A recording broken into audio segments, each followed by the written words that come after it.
Live. Hello, everyone. I trust you can all hear me. Let me check the camera and the sound should be perfect. Good, good, good, good.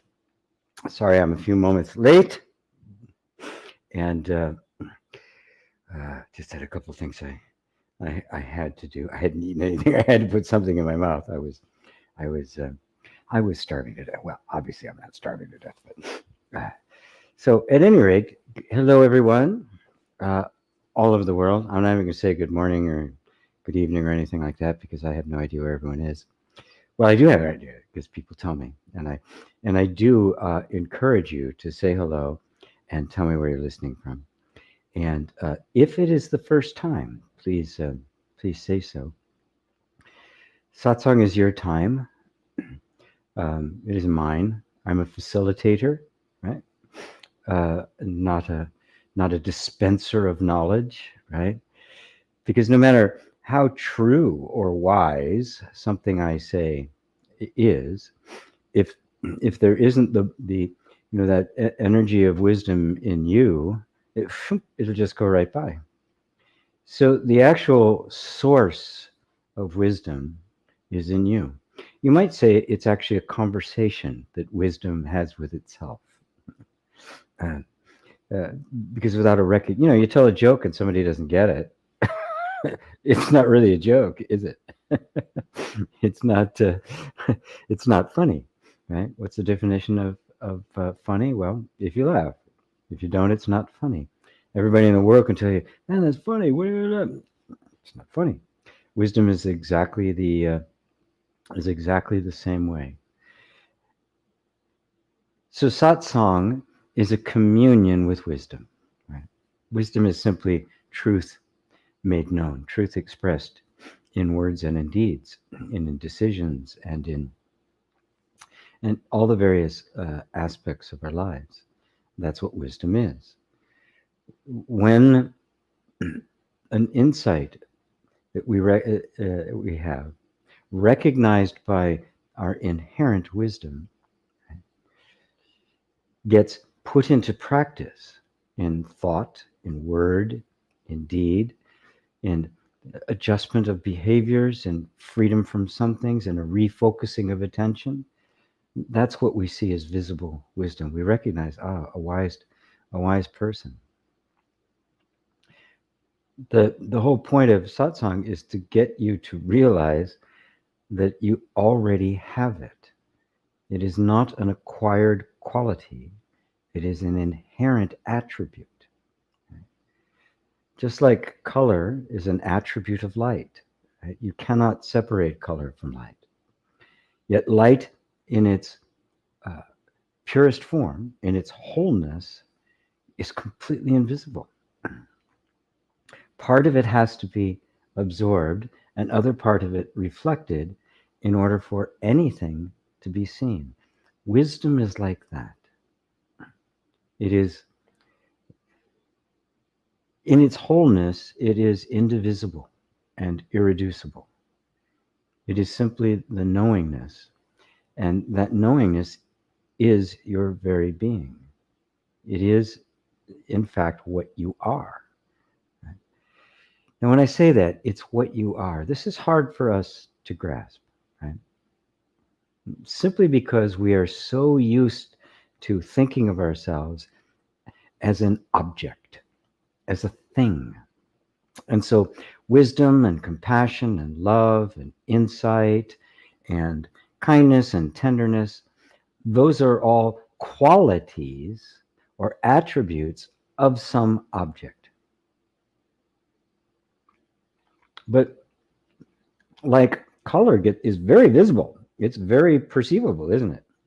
I mean, everything you're seeing on the screen, everything you see in your room, the only reason you can see an object at all is because there's a difference in color and shade. That's what allows form to exist, or rather, I would say that is what creates form. A difference between between the colors and the shading or the intensity. When that happens, an object comes into existence.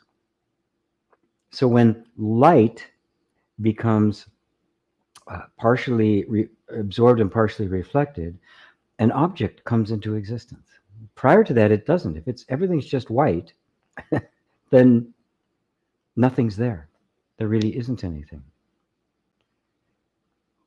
So you are like that pure white light. I oftentimes refer to it as the light at the center. You are that pure white light. You are not the flashlight that shining the light, right? The light being an attribute of the flashlight. One of the most remarkable properties of light is it's self-propagating. It doesn't have to go through some kind of medium. It literally creates itself in the most mysterious way.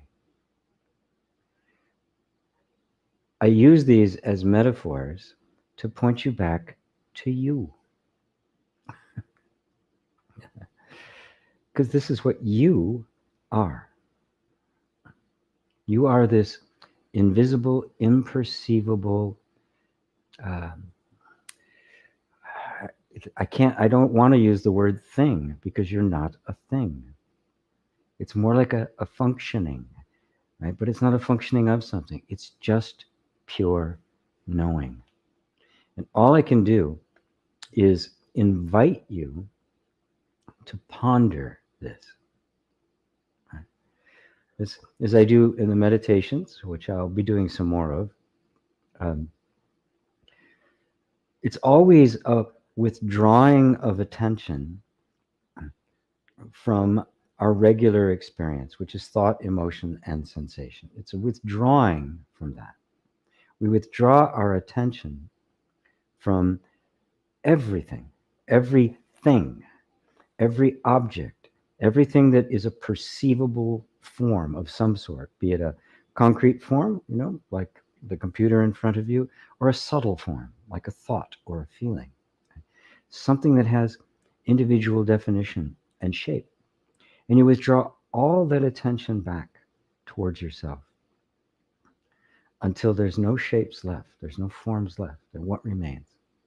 Right? You're still there. Right? And then the question is, as what? You're there as what? What is actually here? Right? Is it an object? That is, are you an object?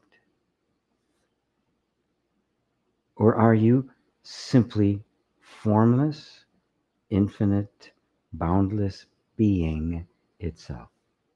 Not being as an attribute of something that is, but the isness itself. This is just something to ponder. And it must be pondered. This is not a bit of knowledge I can plop into your head. It's an insight that your own inner wisdom reveals. And it comes because we give it enough attention. Right? If you want to learn about anything, you give it attention, right? If you really want to master something, you give it a lot of attention. I'm inviting you to give a lot of attention to the most important thing there is to you, and that's you. Because without you, nothing else matters. So welcome, everyone.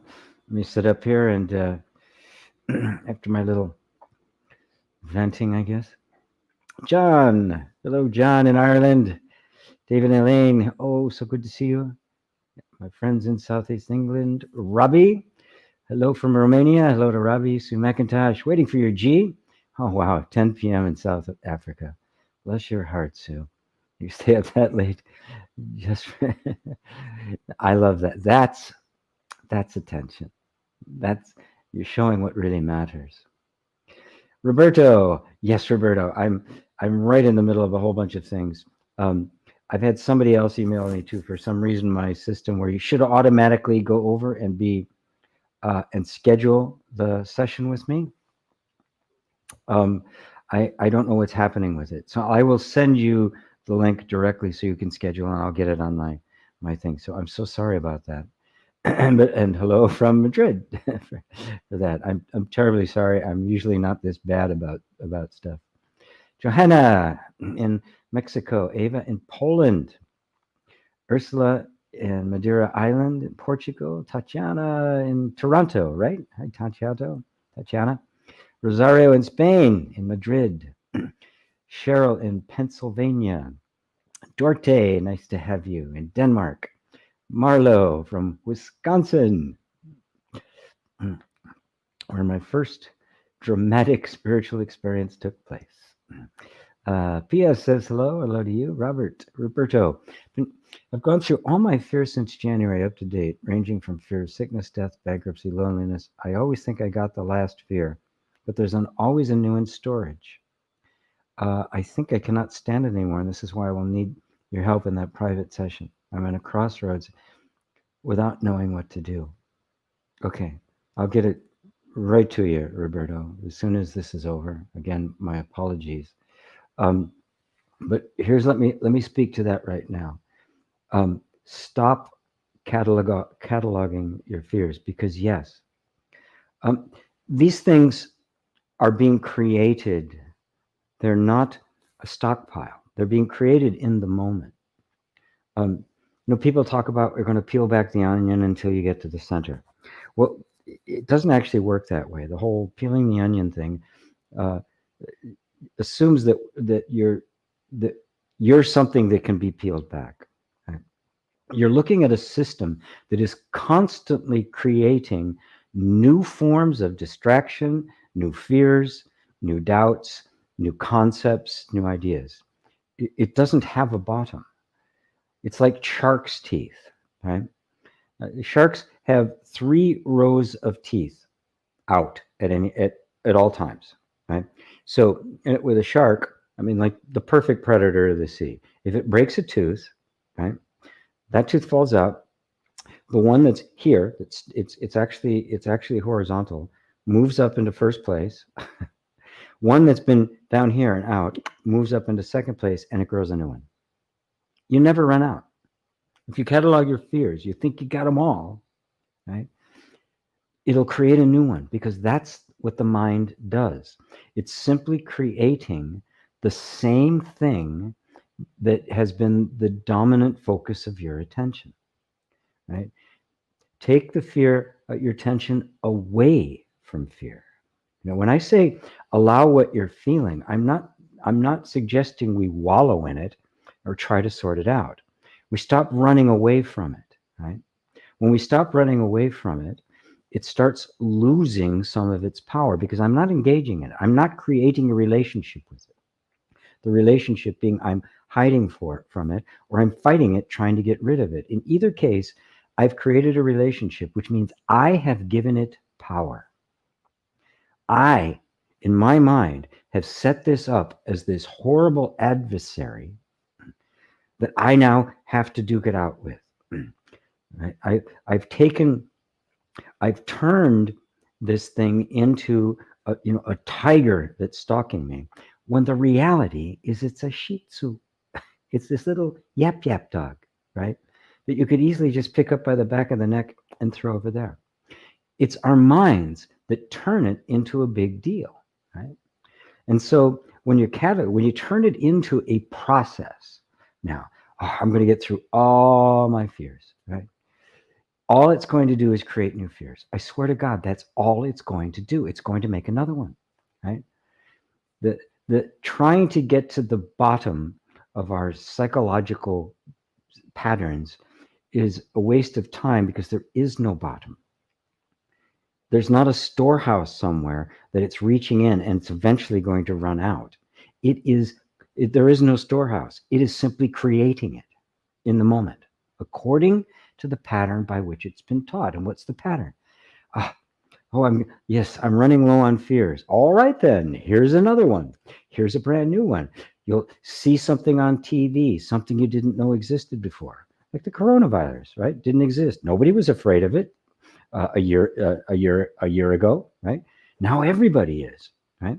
So, right, Fear, great, new one, yay, here it is. Right?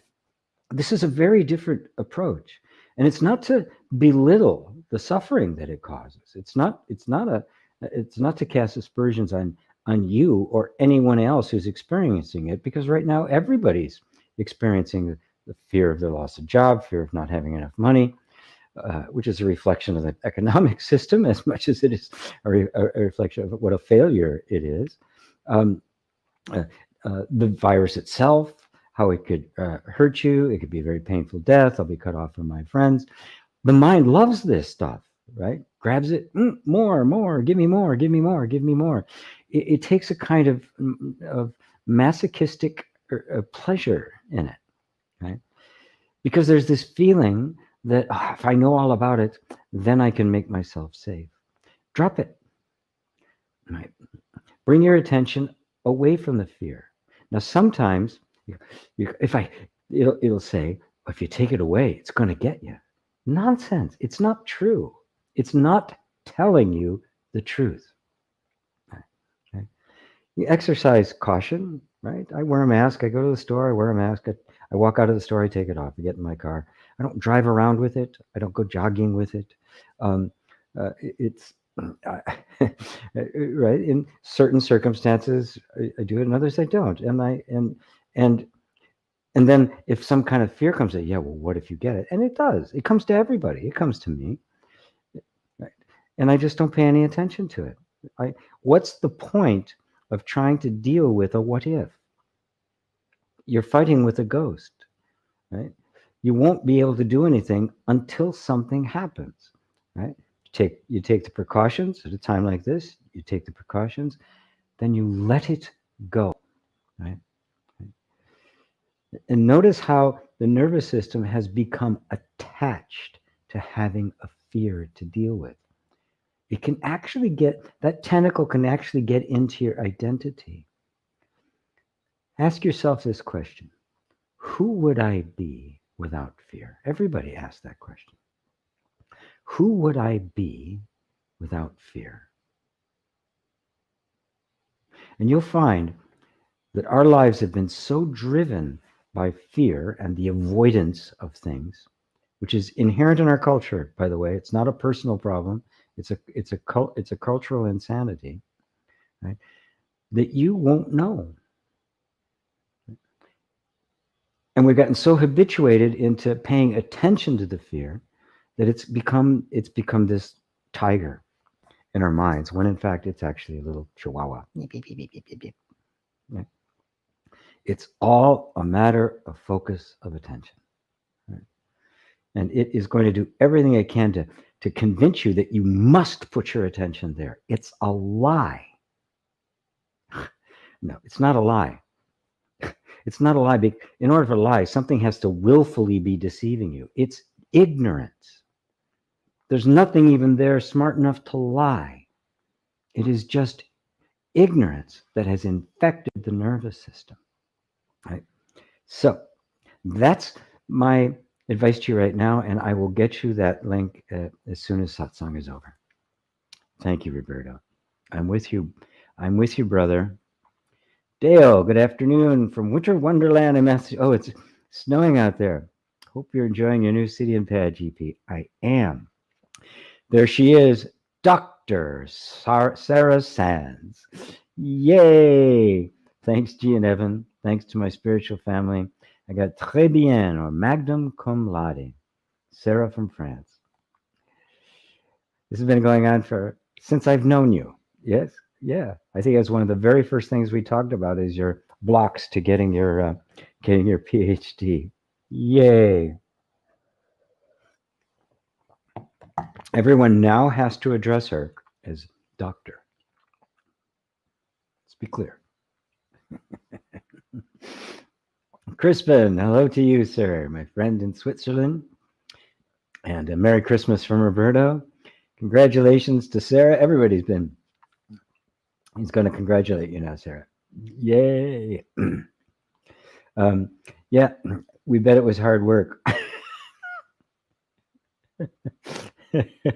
The doing of the material for her PhD was nothing compared to with all the politics and all the stuff she had to deal with the people.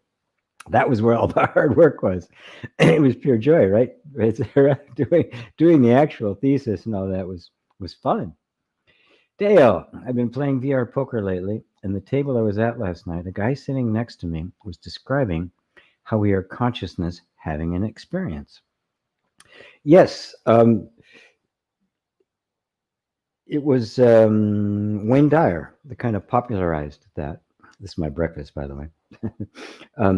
It was Wayne Dyer that popularized. I think he may even be the one that said we are divine beings having a human experience. There's a cracking open. Right? I mean, look at what you're experiencing when you're playing VR poker or VR anything, right? You're completely immersed in a total experience, and it isn't real. That is, it isn't objective. It only exists in your head, like a dream. Yet you'll react to it, right? You know, nothing is actually happening, is it?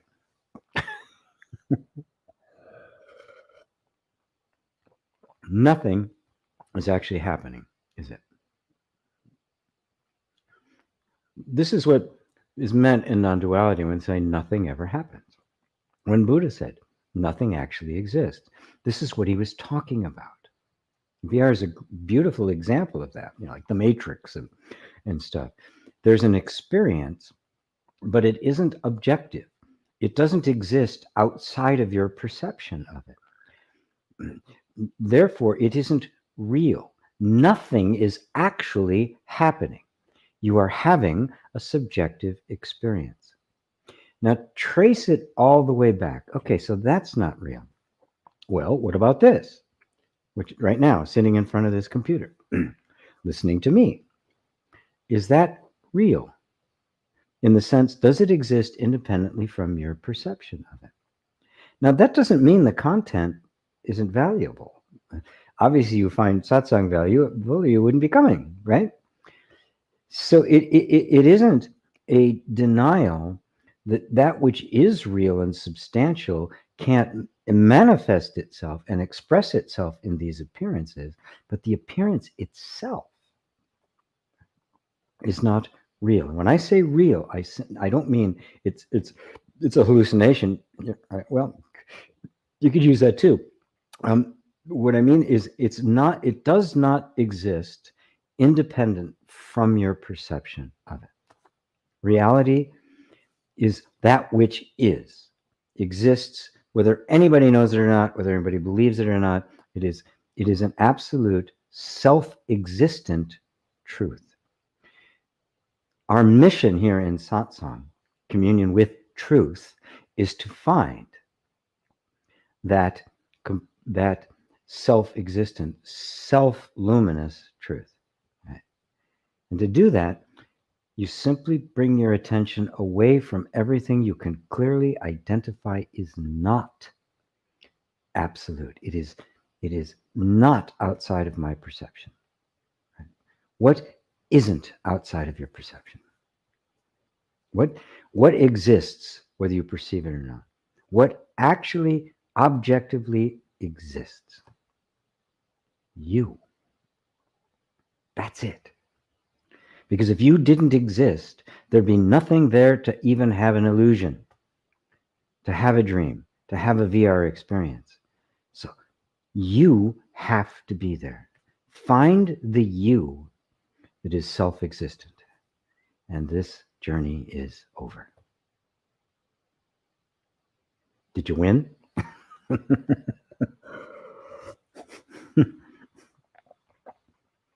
Another congratulations to Dr. Sarah from Cheryl. Crispin, does karmic energy exist? And if so, how does that fit into me being consciousness awareness?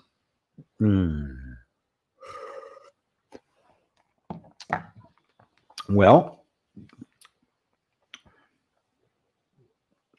it both exists and does not exist. How's that? Which is exactly the way the Buddha would say it, right? Because if I said, oh, it doesn't exist, right? You're going to think that everybody's talking about karma. No big deal, no influence, nothing. Okay, it's not there. Right? If I say it does exist, you're going to pay it a lot of attention. As I was just talking about with Daryl, right? Oh, was that Dale? Oh, it was Dale, not Daryl. It was Dale. As I was just talking about with Dale, right? It both exists as an experience, right? Definitely, I'm having an experience, right? And from the perspective of my experience, this exists. But when we really define the word precisely, existing, we mean self-existent, not just a perception, which are shifting and changing, but that which is self-existent and is not affected by a shifting perception of it, right? So karmic energy exists as an active force within human consciousness. It does not exist as an absolute spiritual truth. There is no karma for consciousness because it is not a doer, it is not an actor, it does not exist in time or space. Right? It was not caused, and so it has no beginning, and it can't end. It just is. So karma applies only to that which comes and goes. It only applies to the series of events. It is a particular direction, a trajectory that energy tends to go on until something comes along and bumps it and it goes this way or that way, right? And then it tends to head in that direction. But the consciousness, right, that's experiencing it, right, is motionless. It's unaffected, just like the sky is unaffected by the clouds, or the shark eating the seal in the ocean. The ocean is completely unaffected by it. Right? It's an event taking place within it. Now, within it, looking at that, yeah, there's sharks and seals, and they're running around, they're chasing each other, and the seals are grabbing other little fish. All sorts of activity is happening, right? And if I'm identified with the shark, or worse, the seal, right? I've got a particular kind of experience that I'm going to think is me. This is my life. But if I'm identified with the ocean, the entire thing becomes a cosmic dance, right? So it's a matter of where you're identified with, right? There is no time, therefore there are no events to consciousness. Just like Dale playing poker, right? It was an experience of event, but there was no actual event. Nothing really happened. Or the dream you had last night.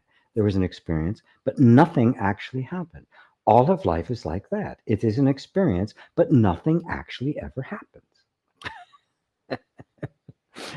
Now, you're going to have to ponder this, right? Because the moment I identify with form, this form is a constantly changing thing, and it's going to have patterns to the way it changed, right? And we can call that the law of attraction, right? We can call it the characteristic of the mind to associate and drag in more energy that's the same, right? We can call it psychological conditioning. We can call it DNA patterning. We can call it cultural inheritance. We can call it familial inheritance, or we can call it karma and past lives. We can call it anything we want, but we see that no event happens in a vacuum. Right? It's always the result of something else, and always leads to yet another result of it. So everything that happens was caused to happen, and so that makes it a result, but simultaneously it's also a cause, which causes the next thing. And this is the actual nature of karma and cause and effect, right? Which you are witnessing. Now, let me bring your attention to the witness. Is the witness moving? Is the one who watches the car goes by and measures the speed, are they moving? If they were, they couldn't accurately measure the speed relative to them, right? This is relatively and all relativity and all of that stuff points to. But I'm looking at it on a much deeper level. In order for the whole relativity to work, they had to find a constant because there weren't any. And they settled on, Einstein said it was the speed of light. The speed of light is the constant. Now it all works, because without a constant, it doesn't work, right? Well, there's a problem with that, because it has been shown that the speed of light has now been set by definition because it actually does change. So it isn't a constant. It's close. I mean, it's, it's close enough, right? Close enough for government work.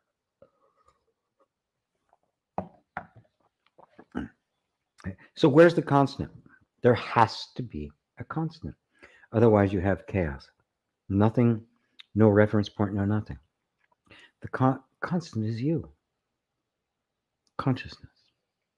When you, consciousness, identify with the body, you step into the field of time, you step into the stream of time, you step into karma and psychological conditioning, all of it. You buy the whole thing. If you don't identify with the body, you're out of all of it. None of it refers to you. You're free. How's that, Crispin? What do you think? So it both exists and does not exist. I hope you're beginning to grasp that, because Buddha says it a lot.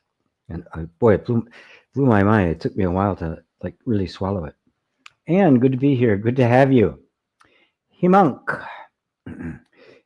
Is it hard for someone who's blind or lacks some other sense to experience awakening? Or is it comparatively easier for them? It's neither harder nor easier, right? In some instances, it could have an influence. Now, since I'm not that, right? I can only assess, right? I can only just kind of reach in and feel what it would be like. I can say this, that certain experiences we have tend to drive us in certain directions. I mean, the experience that I had as a child growing up, clearly set me on a path to end up where I am now. So if somebody is missing some kind of one of the senses or a limb or something, they're going to have a different kind of experience. Is there something that necessitates that experience will get in the way of self-realization or assist it? No. It may have the effect of making one more interested in awakening. It could do that, in which case it would be a big blessing, no matter what it was. Just like my experience as a kid made me very interested in it, because I wanted out of suffering. Right? So those things can have an impact. Obviously, they do. I mean, they're going to have a very different experience than somebody else. But there's nothing inherent in the experience that will lead them or dissuade them from coming in touch with who you are. And of course, nothing in the universe can keep you from knowing who you are. Obviously, it's who you are. And it's simply a matter of where we choose to focus our attention, of what matters to us, of what interests us. So, Robbie.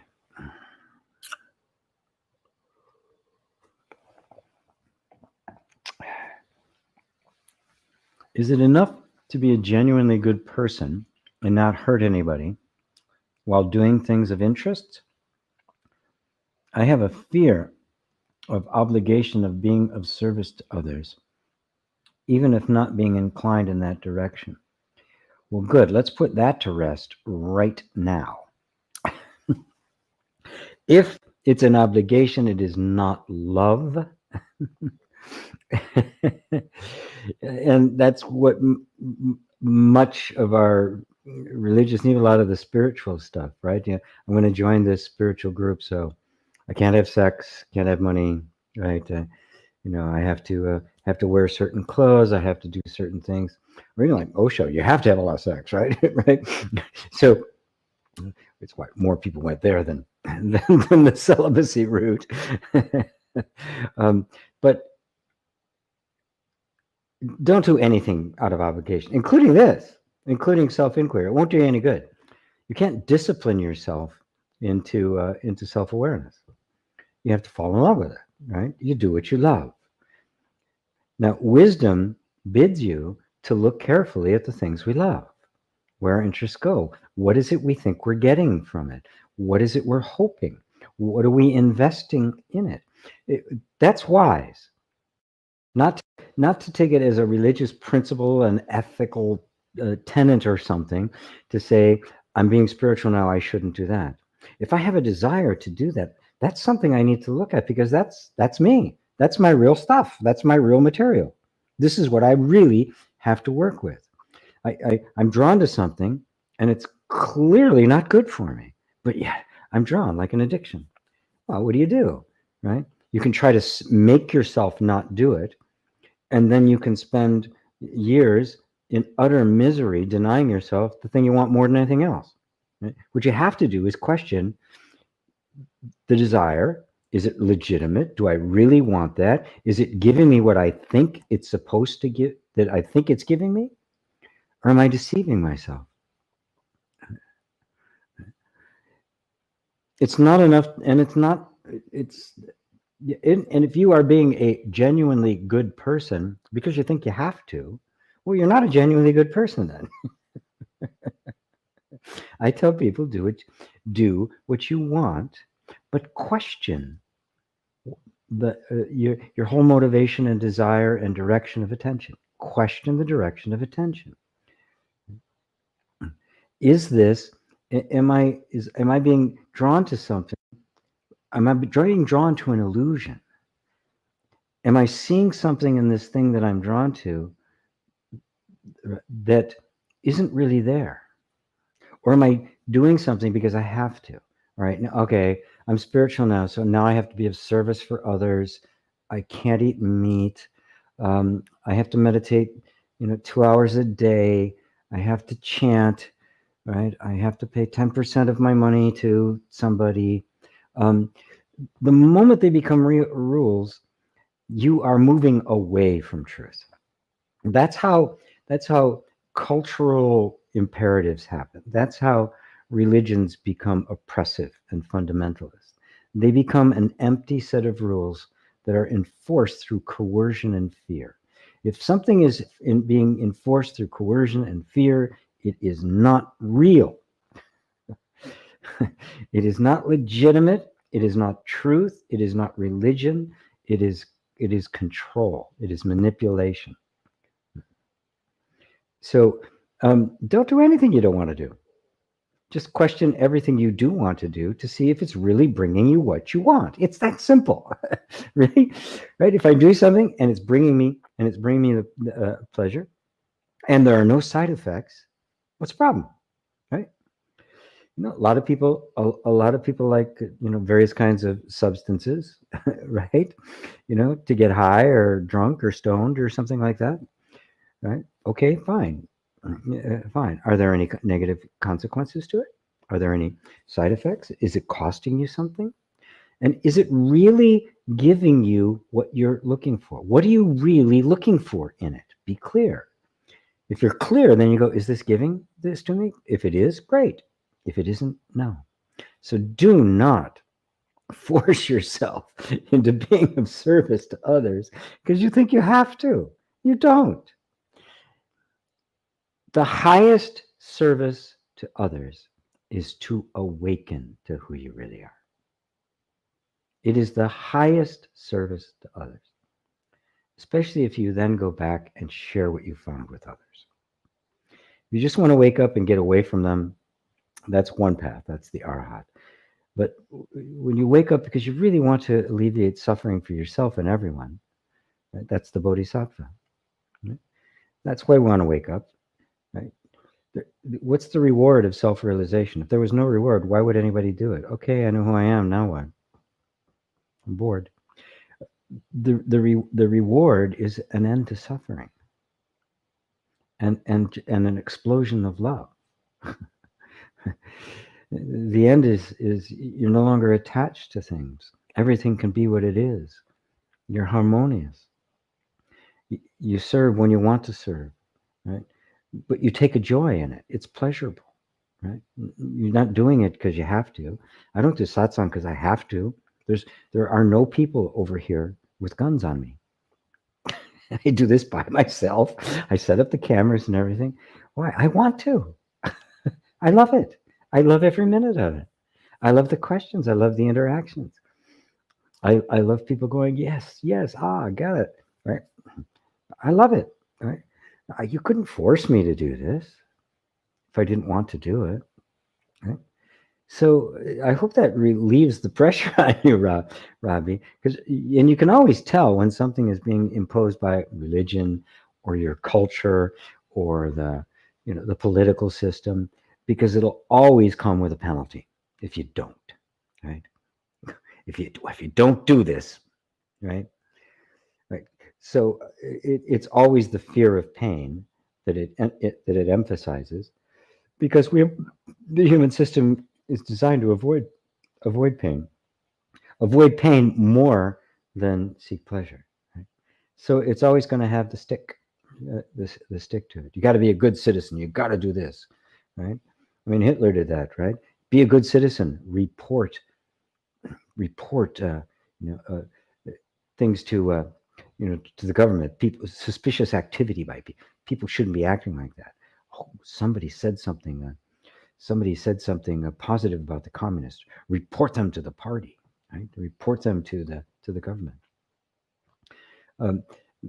This kind of you can see how extreme it can get, and the weaker it gets, the more freedom people really want, the more it tries to exert itself.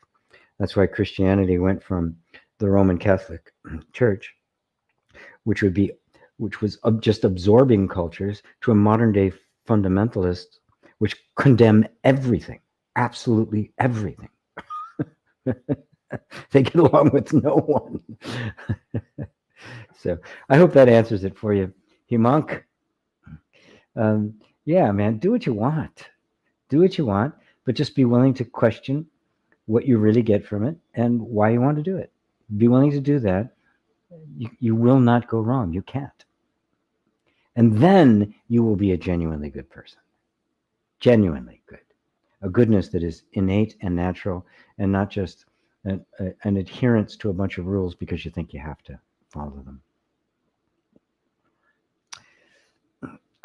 Lydia, so good to see you. So good to see you.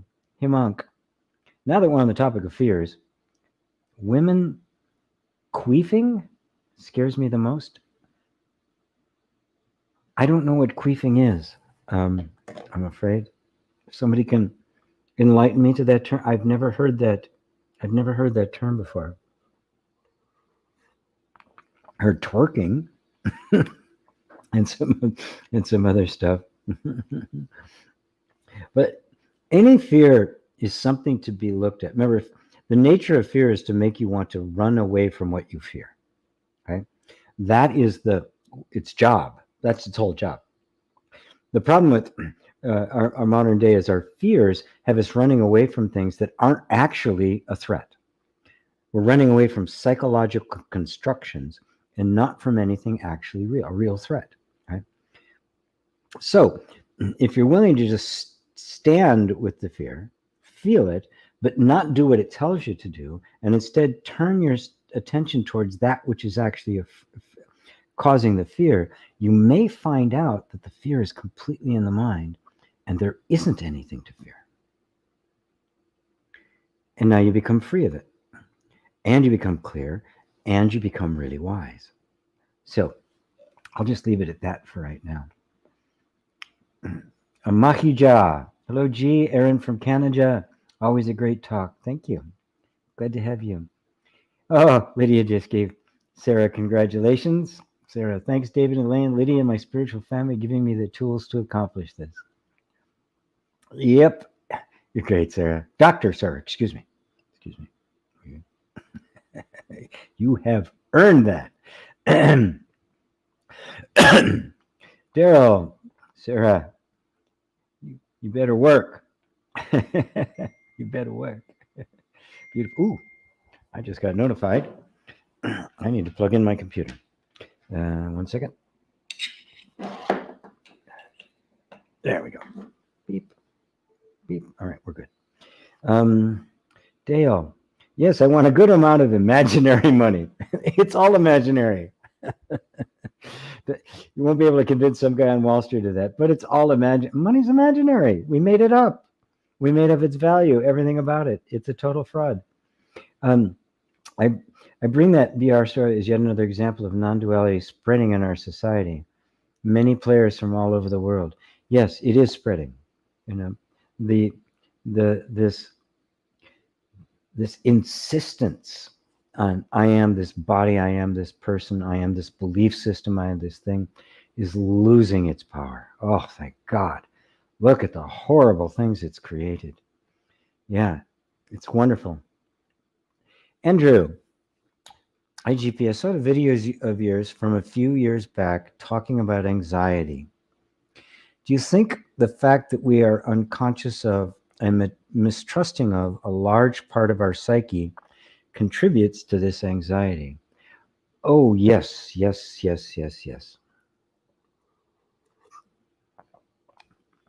Anxiety comes from ignorance.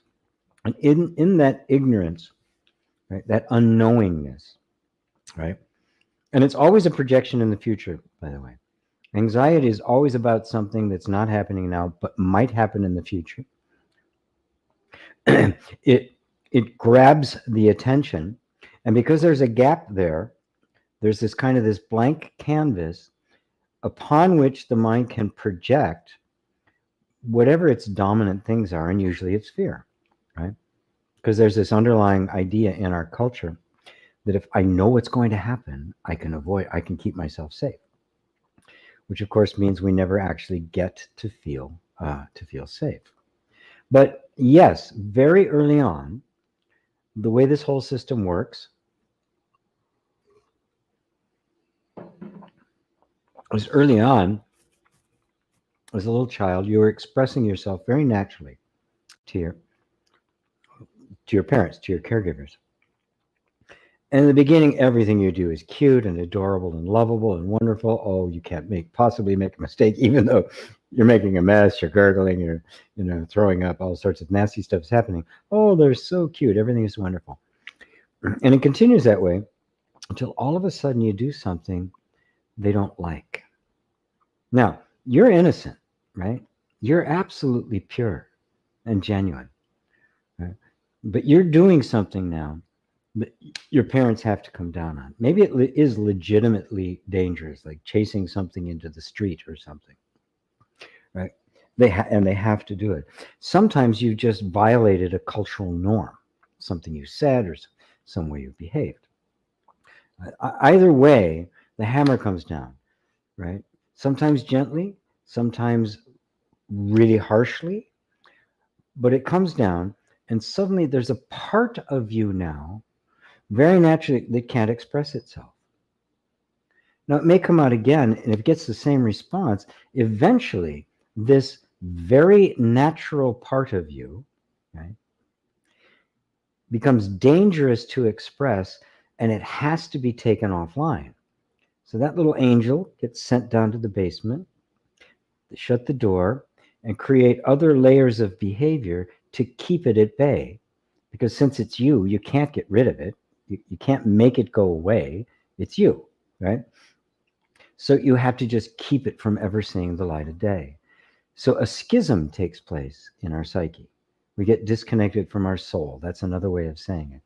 And so you find over time, because that reactive pattern is so deeply ingrained in us, and down at the level of the programming of the nervous system, which is completely outside the realm of the conscious mind, right? There's something that says you cannot let this out no matter what. So later on in life, it's an aspect of yourself you really need access to, and you don't. And that would be what feel like exactly what you said. We're unconscious of, mistrusting of a large part of our psyche. Sometimes it can be the best part of you, right? It can be the best part of you that's had to be suppressed. And what happens when it gets suppressed? How does it keep it suppressed? Well, it makes you unconscious of it. It makes you mistrusting of it. It makes you doubt its validity. It turns it, it's immoral, it's sinful, it's bad. You know, you can't let that happen. You'll be a terrible person if you do.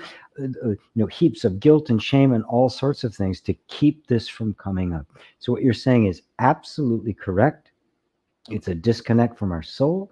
It's a cutting off of our own nature. And it's done by making us, aspects of ourselves dangerous to express. And of course, in order to survive, the nervous system has to suppress it. If it doesn't, you die. That's what it has to do. This is the fall. This is the original disconnect. This is the original trauma.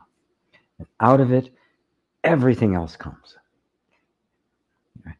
Now, the good news is you don't have to get rid of everything else in order to get access to this. You don't even have to get to the original trauma. You simply need to discover now that which was there before the trauma even occurred, because the trauma occurred to the nervous system, not to you. It's the nervous system that had to, maybe trauma is not even the right word. The nervous system had to accommodate you as you really are, your original innocence, and make it work somehow in this environment. And that meant, okay, I'm going to chew off my leg, you know, and put that over here. It just had to make you survive in this environment. Now you're still there in your absolute, original, unbroken, pristine, innocent self. You're still quite there, which is why you don't have to get through all of the layers to get back there. Okay? You'll find that you do, not you have to, but you end up doing that. But we're leapfrogging that to go to what was there that this nervous system was protecting, was insulating, was trying to make fit. Right? That's the real you. That's what we talk about all the time here at Satsang. The real you. The you that's there prior to any thought, any emotion, any sensation, any experience whatsoever. It's a completely drawing back into yourself, which I often refer to as your original innocence. So how's that? How's that, Andrew? And everyone else, you can all comment. This is my my shake with all my basically my breakfast. It's delicious too.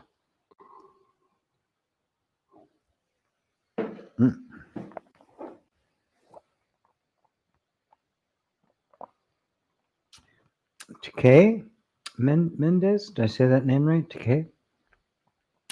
If we are consciousness experiencing itself, would we not already be doing what we intended to do? Is the trying to achieve self-realization a human construct? Well, it would be if it was an act of will, but it's not. Right? I mean, if we're consciousness experiencing itself, would we not already be doing it? Is the trying to achieve self-realization a human construct? Well, you are already doing, not what you intended to do, but what life is intended to do, which is to live, to experience. Right? Let's back up. Let's just take up the first good. If we are consciousness experiencing itself, right? Because the rest of the questions, right, are really an attempt to say, well, if that was true, then this would have to be true. It's an attempt to kind of go back and intellectually conclude whether or not we are consciousness experiencing itself. It's kind of a backwards way to do it, and I won't ignore the other questions. I'm not using this as a way of escaping answering your questions. Right? If we are consciousness experiencing itself, are you not conscious right now of my words? And if consciousness was not here, right, and you weren't consciousness, right, would you be experiencing anything at all? In fact, would you even exist? For all intents and purposes, even if you were a body walking around, if there was no self-awareness, you would not, for all intents and purposes, you would not exist. You only exist because you know you exist, right? Otherwise, what would existence mean? You'd be like a rock? Right? You are aware of your own existence. Therefore, essential at the very root of everything you're experiencing is consciousness, an awareness that you are experiencing. That's all consciousness is. I'm not trying to make it anything, flighty or abstract or esoteric. It's you're aware of your own existence. Right? So you cannot take consciousness out of any equation, because the moment you do, you don't have an equation. There's nobody there. There is no experience. There is no questions. So the foundation here is a simple recognition that that that you are conscious, and that consciousness is the essence of everything you experience. Right? Now that's self-evident. So now we have the question, well, what is consciousness?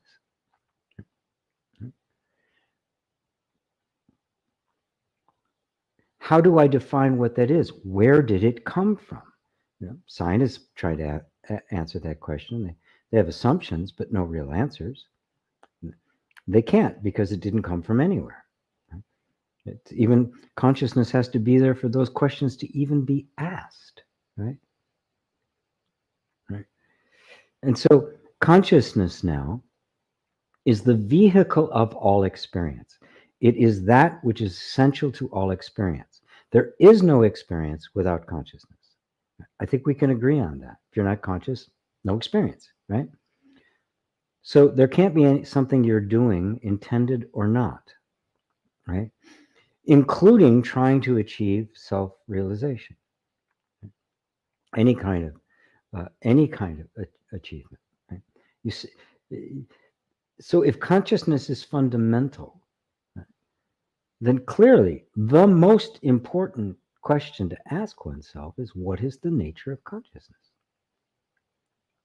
Which is to say, who am I? Now notice, that's not a human construct, right? Yes, I'm using human construct words and metaphors and examples and that. But since this is clearly what I am, or at least at the base of my entire experience, knowing what that is would mean I'm knowing what I am. Well, that's not a human construct, right? It's clearly the most essential, most penetrating, and most important thing you could possibly do. Because what you're wanting to know is the nature of experience itself. What is the nature of being? And the moment it becomes that kind of a question, you're in the company of the greatest sages and minds and thinkers and philosophers of all time, because this is the question that is engaged. This has always been the great mystery. Self-aware being. I am, and I know that I am. A rock is, but doesn't know it. Right? A cat is, but doesn't know it. They don't ponder that. Even though they exude all sorts of amazing qualities, all sorts of amazing aspects of consciousness, there is missing that element that actually is aware of being aware. Now you are, right? This isn't a human construct. This isn't made up. It's a fact. You are. And you have the capacity to see it. Right? So from that point of view, I say, well, we doing what I intended to do. Well, okay, I am consciousness. Am I intending to do this? Well, there's lots of things happening. Right? Am I intending to grow hair? Am I intending to digest food?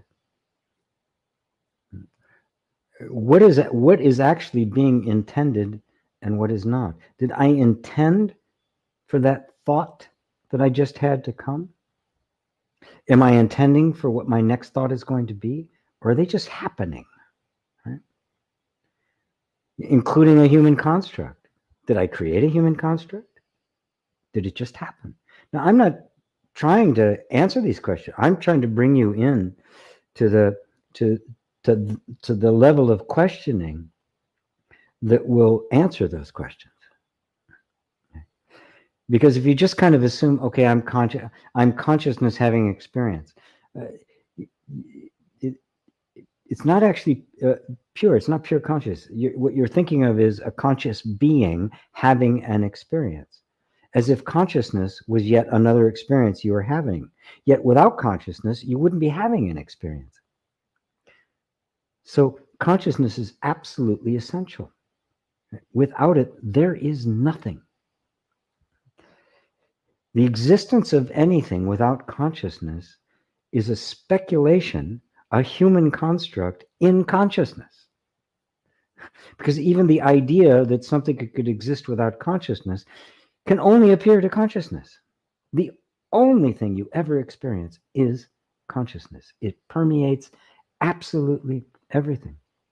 So from that perspective of experience, I look at that which is intended and that which is not intended, right?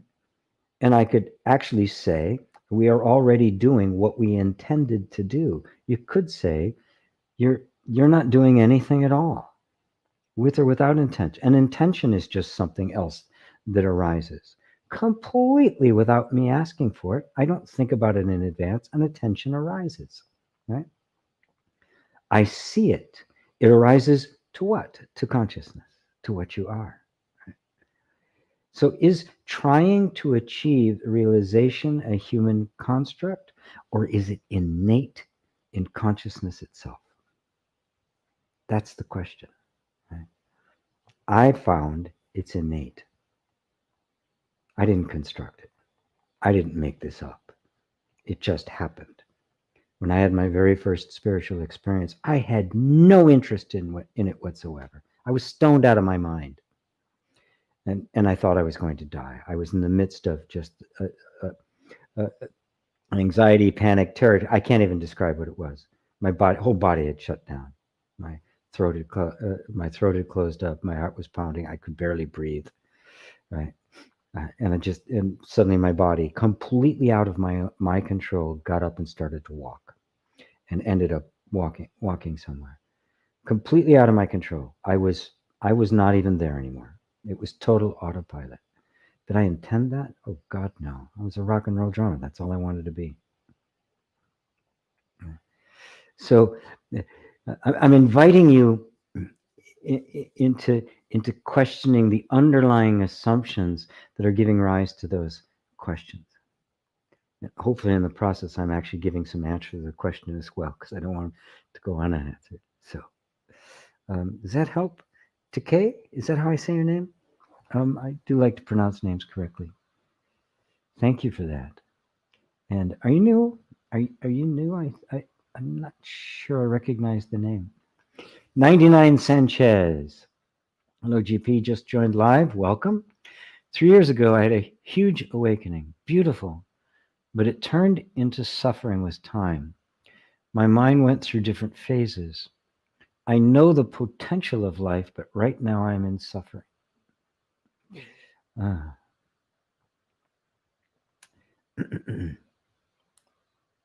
Almost since that happened, I've always pressured my chest, a lot of emotional baggage. I can notice in my heart. I'm a bit lost and confused. Some advice. Lots of thanks. I will try your course. This existential suffering is worse while mixed with work, family, friends, and a laugh. I'm 21, by the way. Wow.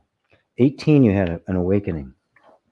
Yes, that can be, unless it's an absolutely, totally full awakening, which happens very rarely, it's going to throw a big monkey wrench into your life. It did to mine, actually. I mean, I went through an enormous amount of. First, it was high as a kite. I mean, I was just soaring, and then all of the stuff came up.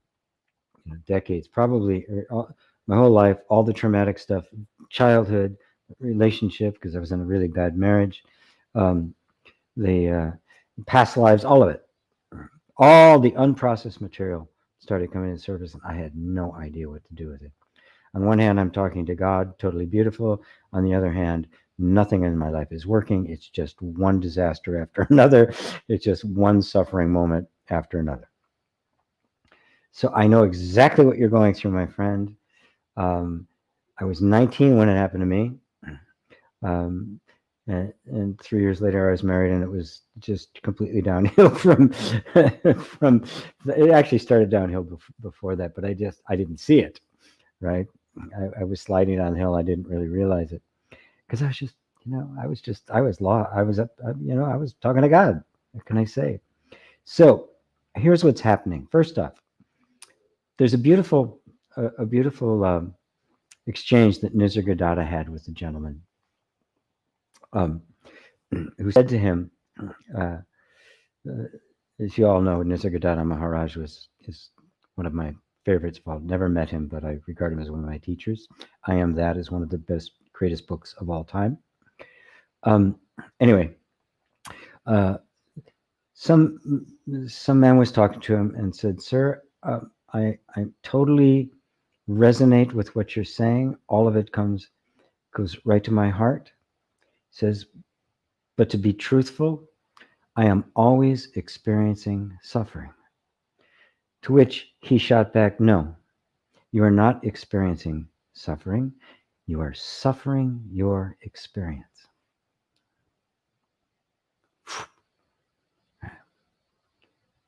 You're not in suffering. You're not experiencing suffering. You are suffering what you're experiencing. You want it to be different. Now, this is very common. 99, Shall I call you 99?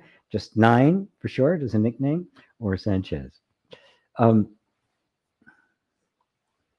This is so very common. Look, we're lost in our conditioning. This is our world, everything. So, some good things happen, right? So, some bad things happen. We're used to it, right? This is our little bubble. All of a sudden, one day, it all falls away, and we're in heaven. We experience what real bliss is, with the real joy of freedom. You're one with everything. How could it can't get any better, right? It's pure bliss with absolutely no suffering, no downside, no nothing, right? And then all of a sudden, whoop, the tsunami comes. All the old stuff starts coming back. All the stuff that had momentarily been set aside, and like a cloud parting, you saw the whole sky, and you were one with the sky. Right? Right. But the sky also has clouds, and all of a sudden the clouds came back. They covered it up to the point where it was like you had an experience. Instead of I was myself, and this is my experience, this is myself, and I had an awakening experience, right? The mind turns it into yet another experience, because this is the normal, right? This is what we've been living all along. This is what's really happening. This was a great moment, and maybe we'll get it again someday. So maybe we should even do so. We'll do yoga, we'll practice meditation, and maybe we'll have that experience. Maybe we'll even get to the point where we can keep that experience going for good. Wouldn't that be great? And of course, it never works. It's never quite there. It's never quite right. The mind's comparing, yeah, there's a great experience, but it wasn't as good as that one, right? Because the mind has has grabbed your attention, re-identified yourself with the one trying to get there, And now you've just simply been set on a different path, but you're still in the bubble.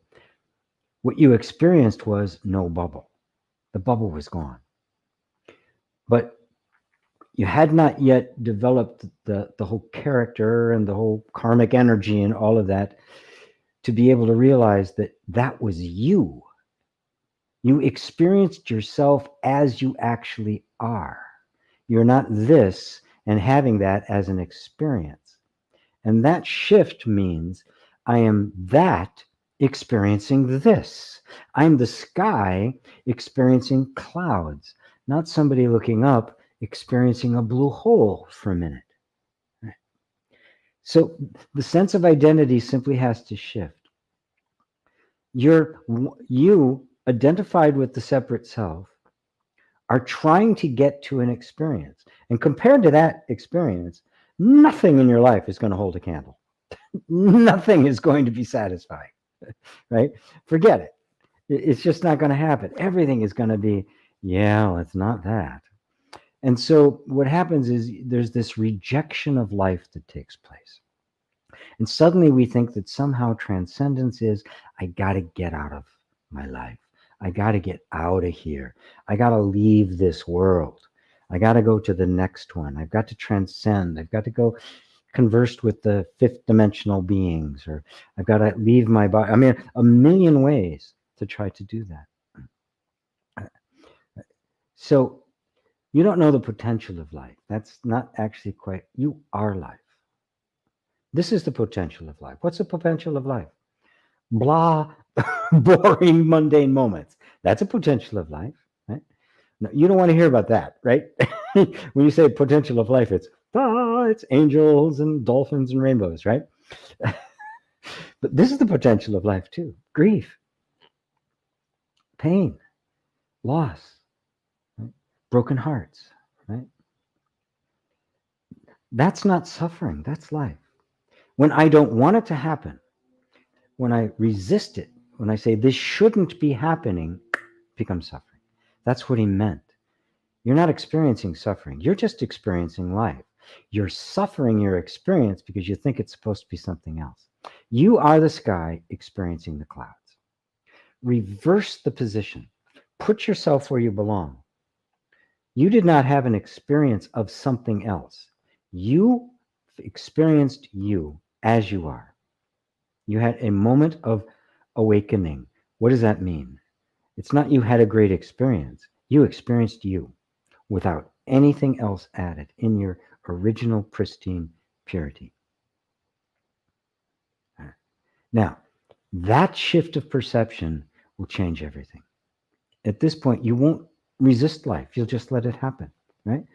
So you say suffering is worse while mixed with work, family, and friends because you're resisting it. You want your friends to have had the same experience and be able to talk about it with you. Well, they can't. So you just let them be your friends.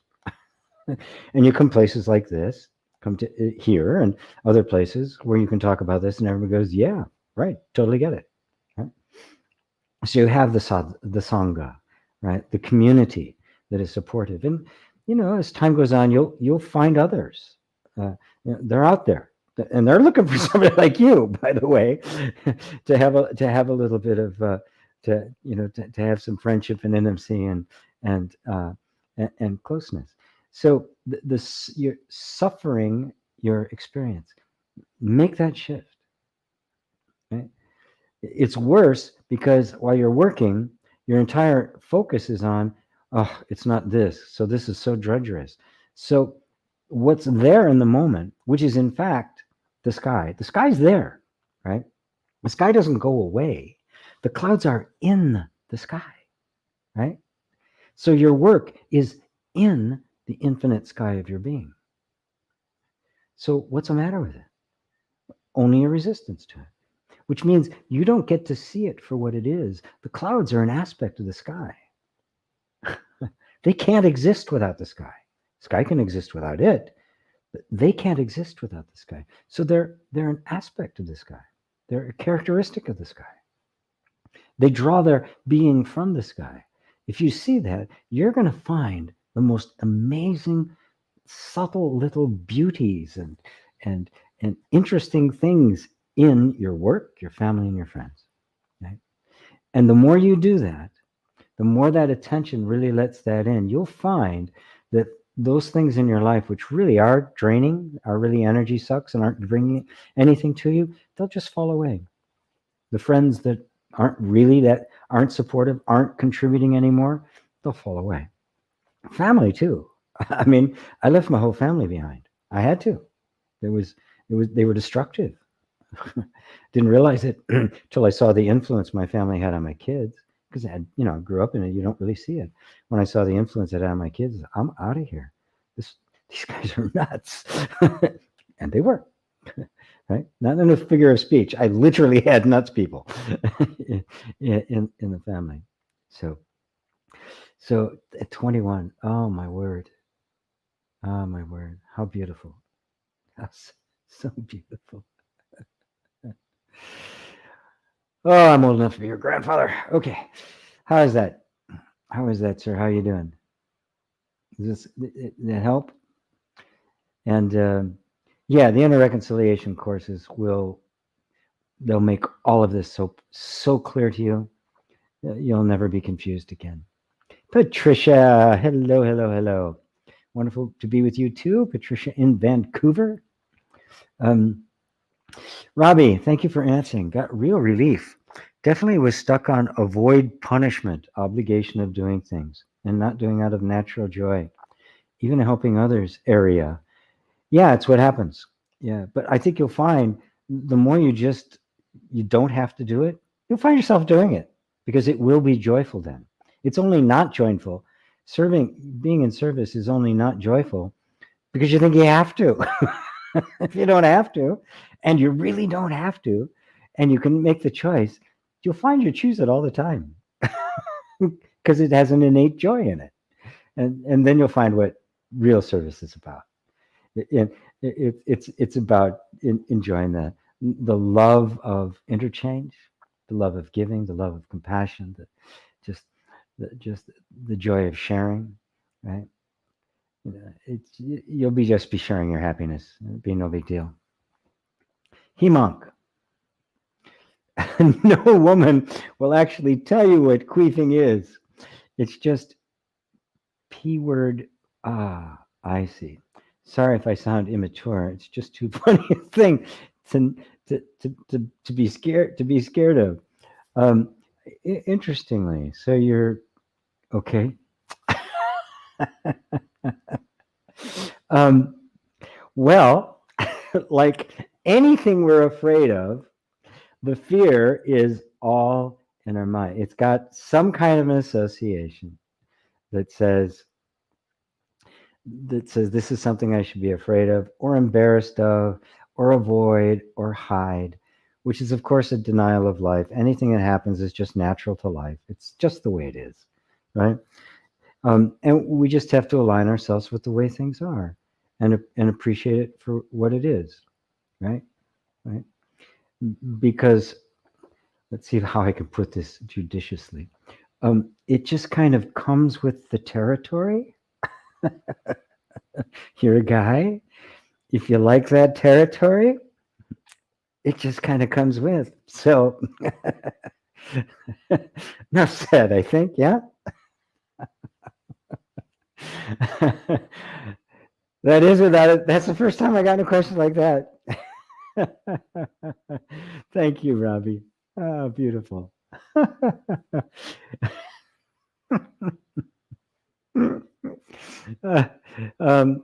Stuck on a void. Or Himonk. Sorry, Robbie was before. Robbie, you're going to be on. Thank you, Himonk. Andrew said, I see. So it is basically the shadow, as Jung named it. And a lot of what you do is shadow work. Thanks. Yes, it is. Yes, that's a psychological term for it, right? He called it the shadow. I think people used to call it that before that. Matter of fact, it's appeared in mythology as Jung discovered in archetypes and mythologies and myths and in dreams for millennia because it's been understood. Right? it's been understood that there's this stuff hidden. We didn't always understand how it happened and why. Um, but yes, the separate self, the ego, is a shadow. That's all it is. Right? It's not you. Right? It's nothing but resistance to all sorts of unprocessed material and the like. So if the metaphor of the shadow works for you, then use it. There's other metaphors you can use as well, but that's fine. Um, so yeah, great. Uh, and so a lot of what you do is shadow work. Yes, but the difference is in shadow work, inner child work, past life regret, all of them, right? None of them pursue the deeper question of who am I? Who am I without the shadow? Right? I'm not a shadow. You are not a shadow. If you were, you'd be a shadow of something else. You're that of which they are a shadow. And in this path, our aim is to move through the shadows. We don't have to sort them out. We don't have to name. We don't have to do anything fancy with them. Knowing them, even, all we have to know is it's not me. So who am I? That's the emphasis in this path. Right? So we're not really doing shadow work. It's just it happens, right? As a result, because we're simply sorting through what is not me to get to what is. And that's the thrust of this. It's not just a therapeutic, so I have less shadows, so I'm better functioning. I don't want to be a better functioning false self. I want to be me. So, Hemok, is that carrot, almond, beetroot, apple juice? It is. It's a mixture of a bunch of berries, almond milk. Sometimes I put in avocado, some protein powder, and the like. Sometimes I'll throw in spinach and or some other green veggies as well. So it's jam packed. Got berries and raspberries, blueberries, blackberries. This is a fruit smoothie. Yeah, I also do green smoothies as well. So I love them. I got myself a NutriBullet since I moved here, as you can see. the container.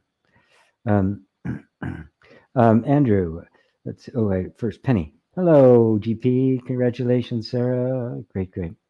Any thoughts on the conjunction? Asks Andrew. Well, people like to make big deals out of things.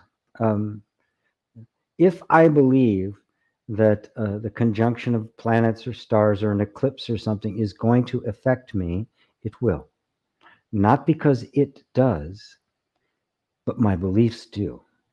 What I believe will constitute my my experience. I did a course about a year ago, maybe more, and I think I'm going to do it again in February after I launch my EFT coaching program. It's called Your Four Amazing Powers of Creation, and those powers are attention, belief, identification, and discrimination. Belief and attention go hand in hand, and identity is the mother of all beliefs. So what I believe literally shapes my perceptions and therefore my experience, because I believe that my experience is objective, right, and that I'm not creating it, right, that is not shaped by perception. Right. I think something out there is happening, and so I say, there's a conjunction of the planets. Mercury is in retrograde. That's why these things are happening. Right? I believe that to be the case, and so even if it isn't causing anything, I will interpret things so they seem to fit my particular theory. This is how the mind works. If you understand it, you can see through all the illusions, right? And it can actually create experiences too, because we create our experience simply out of what we pick to put our attention on. There's a whole picture here, right? But I put my attention right in the middle of it. I don't see any of this. Somebody might even ask me, what did you see? Oh, it was like, and I'll describe this, and somebody else will describe this and go, we weren't looking at the same thing. Different. Sometimes I would talk to people early on when I was studying the Bible and the like. I would talk to people about, I think, are we reading the same book? I mean, I was just like completely dumbfounded because it was all where attention happened to get focused. You become so focused on one thing, you don't even see anything else. I can, if I was to say, we're sitting here talking, and I say, listen, do me a favor. Can you go into my room, right? And on the left side of the bed, as you walk in, on the walk in, you'll see a nightstand right on the left side. Right, go to the nightstand, and there's a little box in there, right? It's a little gold box, and I want you to bring it to me, right? And oh, okay, I'll do that. You walk in, and you come back with the gold box. You set the box on it, and then I'll ask you, what color was the bedspread? What color was the curtains on them? What color are the walls? What color was the nightstand it was sitting on? You won't be able to answer it because you didn't see them. They were there quite plainly, but because your attention had gotten so narrowly focused, you didn't see them. This is the way attention works. And so now we think, I've got my attention. This is my view of the world. This is what I believe it to be. So my attention's here. And because I'm not actively seeing all of this, I think this is it. And somebody comes along and says, no, it's not that, it's this. You go, what are you kidding? Because they're over here. They're looking at this. And then somebody might come along who sees this and this and says, well, yeah, but look here, look at the whole picture. And then somebody else goes with a bigger picture, right? This is the way it works. We get very attached to our little view of things. So the planets in a particular pattern have no influence on you whatsoever. A very good friend of mine is a world-class astrologer. Right? Oh, the planets. It's because Mercury's in retrograde. What she says they don't influence you. You influence them. Your story is written there. And if you don't become conscious, she can tell you exactly what's going to happen in your life by looking at the pattern, because you're following an unconscious pattern. But the moment you become conscious, all bets are off because they're not influencing you, right? It's reflective, not causative, right? The same is true for all of it. We create our own experience. Now, I don't want people to jump on that like the law of attraction people. Oh, great, I'm going to be rich. I'm going to marry a supermodel, or 3 of them, and I'm going to have a bunch of cars, because that's what the human mind does. It wants to have itself set free to pursue its petty desires. That's what the ego wants. When we see the power of it, the mission is to take off the filters so we see things as they are, not as how we want them. The very act that I want something to be different creates my suffering, which is why the whole law of attraction thing is actually not really true. It is a very watered down version of an awareness of the nature of perception itself and the infinite consciousness that lies behind it. Very long answer for a question that only contained 5 words. I hope that helps. And TK said, yes, it does exactly. Wonderful. So glad. Robert Hill, hi GP, is our lifespan predetermined? I don't know. I could say it is, you could say it's predictable, right? I mean, we want to think it is, right? I mean, my birth certificate didn't have an expiration date on it, right? It's not the kind of thing you can, would it matter, right? Well, it might, right? And in fact, in Buddhism, meditating on your own death is a very profound and sacred practice, right? Because if I knew that my life was over. You know, I saw a movie once where they had it was kind of like a little chip implant, because everybody born got a certain amount of time. Unless you were rich, you got more. You could actually buy time and share it and all that kind of stuff. But you would actually see, oh, 3 weeks, I'm dead. It's over. And if I really knew that, right, that my time was up in a week, well, I would. What would I do? Boy, my priorities would shift, wouldn't they? I would not waste one moment of time on anything trivial anymore. I'd run my charge cards through the roof, and I'd give it all away. Because what good is it going to do me, right? I would have a completely different set of values and priorities if I wasn't trying to hold on to this life. I mean, imagining your own death is a deeply profound experience, because the fact of the matter is, if it is predetermined, it's information we don't have, right? So whether it is or it isn't, right, as far as we're concerned, we know it's coming sometime. That we know. We have no idea when. How about what if it's a second from now? What if this is the last moment you have? And that's what the power of that meditation is. It shifts your priorities. Am I living like I'm dying? You are. Are you giving the right emphasis to the right things? Right? Are you saving up for later? Are you putting off realization until it's until a more opportune time? Or hell, even enjoying yourself in a moment, taking your wife, your girlfriend, your boyfriend, your husband out, just giving them a special treat, or wearing something special, or anything. Do some with your kids, family members, people you haven't thought about. Right? It would shift everything. It would move us all towards love. Who would be hoarding? For what? Right? This idea that somehow that we want to deny death in some way, right? Or have our head frozen to get another body later on. Absurd things like that. They just rob us of the value of this moment. This moment becomes a stepping stone to something else, and having no value of itself. That was the whole point Eckhart Tolle was making in the book, The Power of Now. This is the only thing that matters. This right now. Right? If you're not happy now, you never will be. You can't be happy in the future. You can only be happy in the now. You can only be full. You can only feel complete.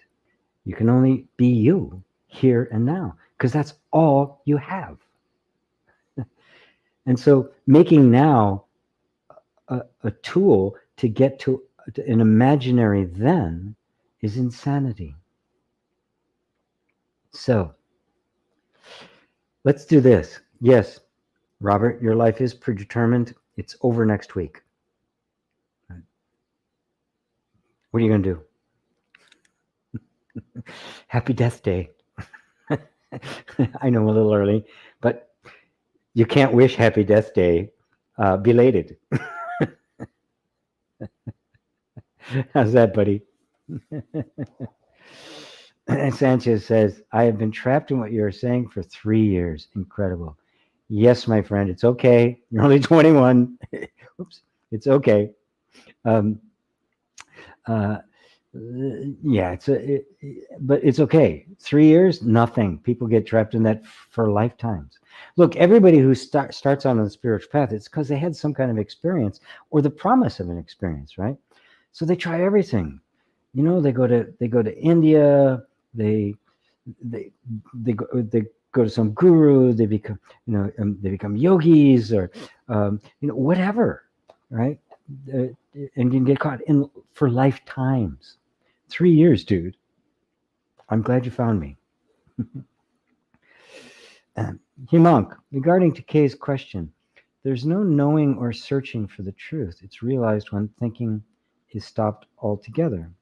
That searching for the unknown, which really isn't there. Well, the unknown is there. It's you. Because you're not an and by that I mean, I'm not trying to be flippant. By that I mean you're not an object that can be known. The way we normally think about knowing, like I know this, I know what this is, I know what this is. There's an object, I can name it, categorize it, all sorts. So I now have knowledge of it. But you, not being an object, none of that knowledge applies. It's a different kind of knowing. You know, and you know that you know. Now, nobody told you that. Nobody told you you are. Oh, yeah, look, I am. And so you were already, if they told you, you were already there to hear it. So there is no, so what appears to the mind to be the unknown is in fact you. Because you aren't knowable to the mind, because you're not an object, and the mind only deals in objects. That's all it can do. That's all it does is manipulate symbols. It doesn't even actually deal with the real object. It deals with symbolic representations of objects. It's amazing, isn't it? Sanchez, you're the only person I've spoken with that understood 100% my life with only reading words of mine. Amazing.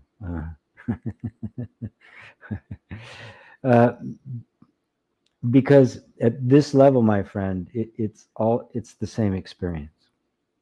Yeah, I know what you're experiencing, because this is what's common. And the great joy for me is being one who can show you that what's happening and take away your suffering. I can explain it to you, say this is what happens, this is perfectly natural, this is the way it goes, you're not mess up. You're not messing up. This is the way it happens, and let's get on with it. Yeah, let's get on with the total end of suffering. Takei says, thanks to Humuk.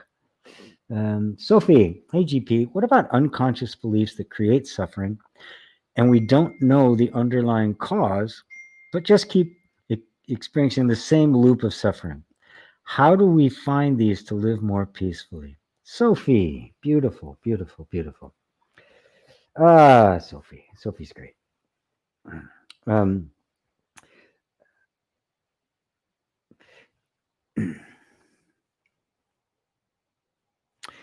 I don't like the word unconscious, and especially the term unconscious mind. It's not. There is either consciousness or there isn't. Sentience, insentience, right? Consciousness or no consciousness, right? It's gotten kind of turned into this, the conscious, subconscious, and unconscious. It's like, what it really is like, they are it's like a computer programmer. Not programmer, program, right? When you hit a key on the keyboard, right, there's nothing official that says if I hit the N key, that an N appears on the screen. It's a program. It's made to do that. And it's arbitrary. I could program the computer that when I hit the N key, my lights go off if I had it all networked. Right? I could. I could hit the left arrow key and my screen would turn off. Right? There's no absolute reason why this key does this thing. These are conventions we decided on, programmers agreed to, people agreed, it seemed the best way to do it, and now it's convention. Now, if I hit the N key and an X showed up on my screen, I wouldn't know what to do. I'd be totally confused. The nervous system is like that. It is generating programs to respond to the environment. Right? When the environment is consistent, as it is for most kids when they're growing up, It may be bad, but it'll be consistently bad. The nervous system knows how to put behaviors and things into place in order to deal with it, right? That is what we call unconscious beliefs. They're not beliefs. There's nobody there that believes it, right? There's no consciousness or sentience there, right? So I gave that a different word. I call those energetic assumptions. And even assumptions doesn't work quite properly because we always think of that in terms of the head. It is just that you take a whole bunch of programs and put it together, and it makes a representation of the reality that those programs got put into place in. So here's what happens. You're in a particular environment. The environment doesn't change. Let's consider the environment you're in as a child. This is a jar, right? And this jar is being maintained by parents and culture and all of that. And you're born into this jar, right? And this is your world, right? Now, certain things you can do, certain things you can't. Can't get out of the jar, right? And so your nervous system maps this territory to know exactly what kind of behaviors have to be in response to anything that can happen in this jar, right? Boom, good. So there's a map of reality, right, that has been created, completely confined within this jar, right? Now, you get older and the jar gets bigger, right? But part of you is still here, right? This is what we call the loops that keep happening. We don't know why, because this has expanded, but as far as the nervous system is concerned, you're still here, right? When they train elephants in the circus, and thank God circuses are going away and they don't do that anymore to these magnificent beasts. When they're little, they put a chain on their leg and they put a stake in the ground, right? And the stake is strong enough and in the ground strong enough that the baby elephant can't pull it up. So now every time they chain it, the baby tries to get away. Eventually he stops trying to get away. And now you'll have a full-grown elephant that could pull that stake up without even thinking about it, but they don't. They're still here. Now the environment has changed, but the inner landscape, the energetic assumptions, that inner map of reality hasn't. It's gotten stuck.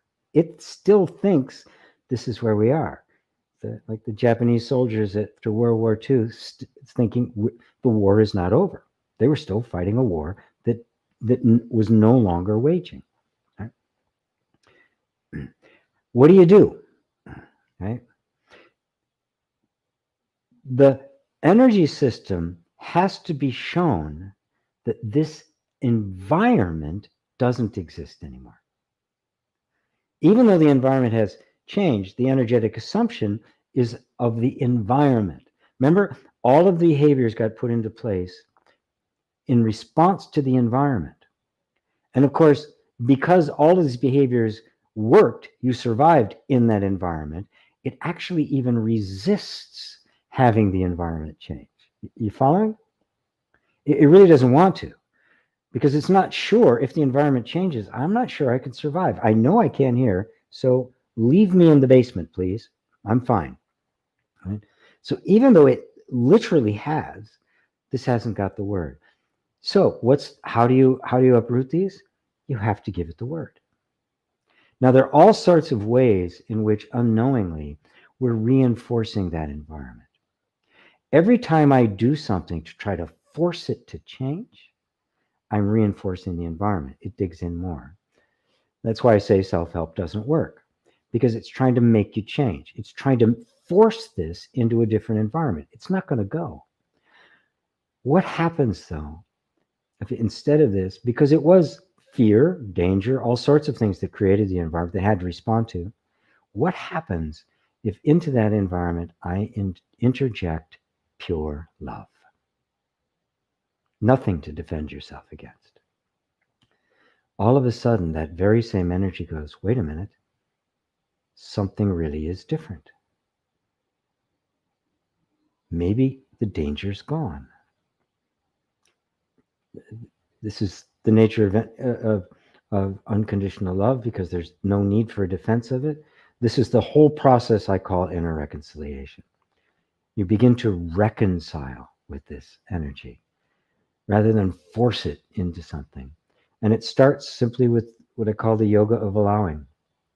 The more you allow your feelings, the less messages are being sent to this little guy here that says there's danger. The more you are not a danger, the more it senses the danger. And that is when it begins to recognize the environment has changed. And when it's safe, when the environment is shifting into something more safe, it very naturally begins to adjust to it. That's the whole process in a nutshell. That's inner reconciliation. That's the whole course I teach, and it's like 100 and so on videos. I give you every different possible way of getting to it, and I even use it when I teach EFT, because that's how you have to get to it. Right? That's how you have to show it. The war is over. Right? Once it sees it, you don't have to do anything. You don't have to uproot. Don't have to do anything, because its nature is to adapt to the environment. Right? If you really shift the environment, right, not superficially, which is can happen out here, but the inner environment, its basic assumptions, it'll automatically you'll just expand to fill that new environment, and that's what we feel is emotional freedom. How's that, Sophie? Is it comprehensive enough? Oh my! Look at all these questions. About 15 minutes. Okay. Sanchez, what a gold mine you are, my friend. Thank you. Thank you. Andrew Robinson, thanks, GP. Fascinating, isn't it? I do this not because I have to, because it's just damn fascinating. It's just damn amazing. Sarah, thanks to Dr. Sarah. God, I'm sorry, I got to get used to doing that. Anja says, it's amazing how questions get answered before I even ask them. It's so good and comforting to be here with you. Yeah. It's so good to be in the presence of truth, isn't it? No, I'm not claiming it's your presence of your own truth. In an environment like this, the walls come down and you get to recognize yourself as truth. What a blessing. Dr. Sarah says, wow, if I were going to die in 3 weeks, I would not check another paper. Yeah, look at that. So now, an exercise like that, you don't go, oh, screw it. I'm running up my charge cards and running off to Maui, because you don't know if you actually are. The point of it is to let your priorities and things shift, right? If checking papers that you don't like to do is taking too much of your time, there's way more time going into that, then maybe it is something you should look at. A different kind of thing to do. Right? I know Muji, my teacher, before he was Muji, he was a street artist, right? And he was good enough that they invited him to teach at a college, even though he didn't have a degree. And he was very, very popular, and it was he was having a lot of fun teaching the students about art and that. So, because he loved it, he really loved it. But little by little, there was more of this. He had to have the curriculum. I remember this because I was kind of a similar circumstance. I taught music in a private school, so I didn't have to have a degree because I don't have one. And I would substitute teach, and they'd ask me for my syllabus, my curriculum. What am I going to do for this semester? I go, what? And I'd throw a bunch of stuff together, absolutely meaningless, that I never planned to follow. But then there was one day they said, they said to him, we're going to send you to this special training you're going to get, and all this stuff. And he finally said, no, I'm not doing it. Like, what? This is like the greatest opportunity. Rarely did somebody get this opportunity. No, I can't do that. And that was it. He ended that semester, and he just could not embrace that part of it. Right? So obviously we don't know, right? We weren't given expiration dates, right? So this is but Steve Jobs made the statement once. When he gets up in the morning, he looks at his day, and he says, if there's anything that I have to do during the day that I don't want to do more than 3 days in a row, I know something's got to change. He wanted to stay engaged because that's where the creative energy is. When the administrative stuff starts taking too much, it's time to adjust it. Find somebody else to do it. Hire an admin or a VA or something. But yeah, I wish it was that easy, right? I just run up the cards, go to Bali, hang out, and die. Be great. No, you know what I do? I do this. I would do this. Faith, I love you. I love you too. I'm trying to embrace what I am experiencing, as you advised me last week. I feel that sadness less hurting, and I'm waiting for life to show me what it really wants to show me. However, I heard Krishnamurti saying that waiting is not good to find the truth. Yeah, let's be clear. Krishnamurti and I are not contradicting ourselves in the slightest. Right? I don't want you're not waiting for life, okay? You're living. You are life. And the very act of being, simply remaining present and allowing what you're experiencing, and if that allowing of experiencing actually can turn into the embrace of what you're experiencing, you're not waiting, you're doing it. Right? Now, as you're doing that, things are going to pop up that you didn't see before. New insights and fresh opportunities, right? You're not waiting for those, right? They're happening. They're going to happen as a natural consequence. If you're doing something now to wait for something better, that's what he's referring to. You're missing the boat, because it's always now. It's always now. Right? So you're not waiting for the better life to come. You are being the better life, because what makes life better?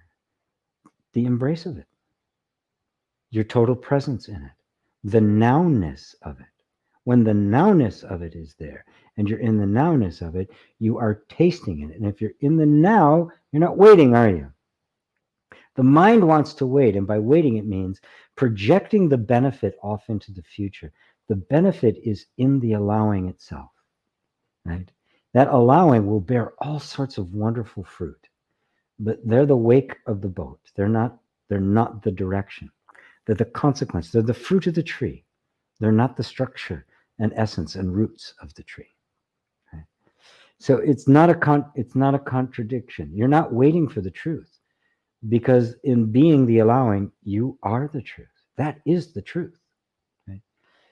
It's not a postponing any longer of joy. You're actually being joy. You're sitting in the joy. You're bringing that joy in the moment, and you're dispelling all of the habits that want to defer happiness to the future by staying in the now.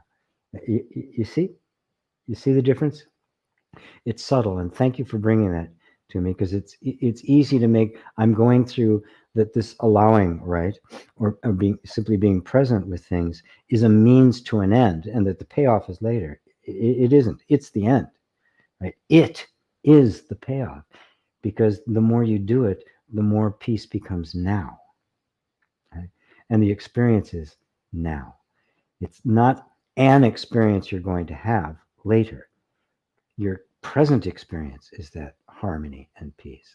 And that, of course, will give rise to circumstances and experiences and people, right, that reflect the peace that is always here, that is actually you. How's that? Faith. Cheryl, living alone with dog during pandemic, feeling more hemmed in and isolated with winter, snow, ideas for getting through the winter emotionally okay? Sometimes I feel like I'm losing it. Ah, yeah. Walk. Yeah. Practical stuff. Walk. Walk in the snow. Embrace the snow. Taste it. Be like a kid, right? Make snowballs and stuff. Embrace the moments as they are.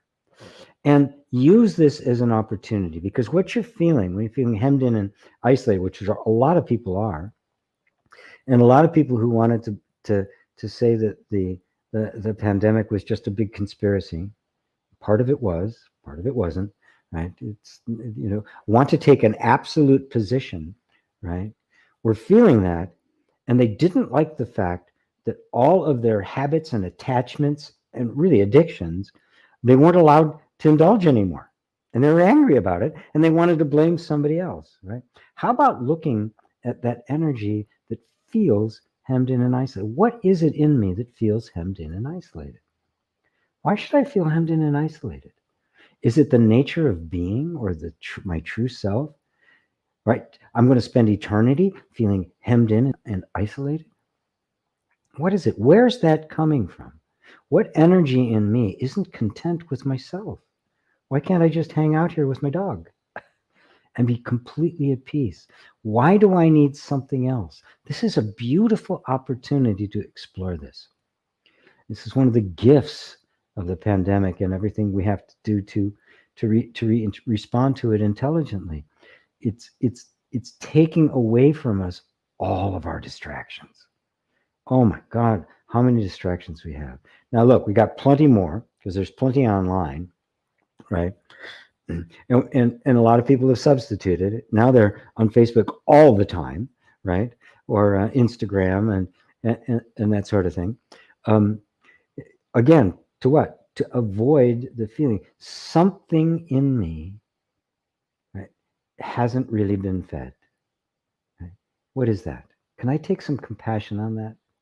Really spend some time with that? Right? It's not our destiny to feel isolated, alone, hemmed in, stuck. Right? That can't be my eternal identity. That can't be my eternal nature. That would be eternal hell. Where's the peace that is peaceful no matter what? Crowds, people I love, people I don't like, crowds, places I don't want to be, places I do. Where's that peace that is unaffected by circumstance? Let that be your desire to find during this period of time, which is a perfect invitation to do it. And that's why it's here. That's the real reason it's here, right? We're being cut off from our distractions. We're being, so a lot of our moves to move away from self-realization are being taken away. You're being hemmed in. You only got a few moves left. Right? So use it for what it is. 99 Sanchez, thank you for your words. Have a good night. Greetings from Spain. Another Spaniard. Spiral Dynamics. Hi, GP from France. Is there such a thing as good versus bad in non-duality? Can you be a bad person, kill people, etc., and be enlightened? Well, there's a very famous, I can't remember his name now. Shoot. There is a famous sage in India who attained enlightenment quite spontaneously, and he was an assassin. And it's not like he abandoned his job as a murderer and went into a monastery and made recompense. It was right in the midst of it that he woke up. He became a famous sage in India. Now, after his enlightenment, the urge to kill or to do that for a living was gone. He just couldn't do it, right? So it's not good or bad. In non-duality, good or bad become relative, right? What's good and what's bad? Well, if I think it's good, then it's good, right? Right? And if you think it's good, but I disagree, no, it's not good, it's bad. And I try to convince you that it's bad, right? So I don't like your behavior, right? Nobody does anything for themselves that is bad. right? You have to step outside the perspective, look at it from a different perspective, and then you can see that that's not so good. And they might not be able to see it, so they're going to keep doing it. And they will keep doing it until something awakens inside of them and they see the something they're doing is destructive, right? They see the consequences and the impact of it. But now that's not a moral judgment. Not somebody says you shouldn't do that because it's wrong, and you believe them, you take it on, and you just act that way, right? That's not wisdom. That's not understanding. That's blind faith. That's ignorance. But if I actually see the consequences of what I'm doing, well, I stop doing them. If they hurt me and I really see they hurt me and I'm not getting anything out of them, I stop. Right? I'm convicted by my own conscience. Right? So the bad person is a bad person in whose eyes? You know, the people who go off to war and really commit murder believe they're doing the right thing by their country, right? They don't think they think they're doing the noble thing. Right? Now, obviously, to the people that they're fighting, they think they're doing the noble thing. Right? So who's doing the noble thing? And both think God's on their side, because that's how you come up with all these ideas to make your view of what's good absolute, and therefore you have the right to assert it on others, including kill them. Right? So good and bad are relative human judgments. It's a non-duality. The good and the bad is a moment-to-moment thing. In any moment, what is the most loving thing to do? That's my criteria. What's the most loving thing to do, right, in this moment, based on the opportunity? I mean, the magnificence of love that I'd love to do, it just can't be done. There's just not the resources to do it. So with the resources I have, what's the best choice I can make? And the choice I make will always be based on my highest sense of what is good. But for me, my highest sense of what is good is what is good for everyone. Right? And what is good for everyone doesn't mean I get the best out of it. Well, then I accept that. For many, what's good for everyone is really what's good for me. That's what the kind of mentality of capitalism and our economic system, and most economic systems actually. What's good for me? Screw you. What's good for me? That's a value system. Mine is what's good for what's the best for everybody. And if I get less, but everybody benefits, I consider that a win. So I look for the most loving thing under the circumstance. That's all you can do, and that will be based on your spiritual maturity. Exactly how much of you have you come to see, right? Now, I may not have come to see very much at all. I could be somebody totally selfish, right?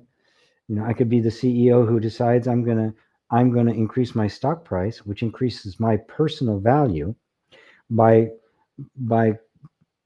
folding up this factory and moving it to another country where I don't have to worry about environmental laws, and I can pay a slave's wage. In the meantime, I completely devastate the community I leave behind. That, for me, my value system, that's the right thing to do. Right? Somebody else, a CIA agent who assassinates people for a living, right? They send him out. This leader's got to go. He disagrees with us. He's got to go. They believe they're doing the right thing. Our perception is that's a bad person. Can that person wake up? Damn straight they can. Any moment, something can just kind of go, oh my God, I can't do this. And they see what they're doing. That insight of seeing what you're doing, really seeing it from a completely different, outside of your normal value system, that is the awakening. And it does happen.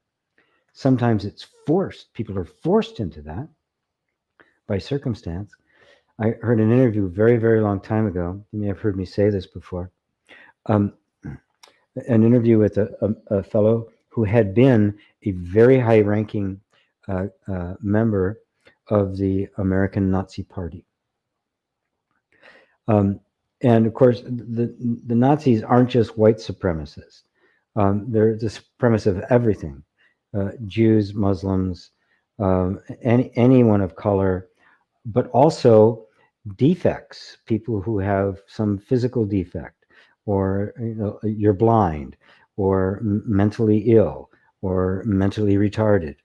Those two, those are not allowed. This fella, wife got pregnant. They were very happy. The child was born. It was mentally retarded.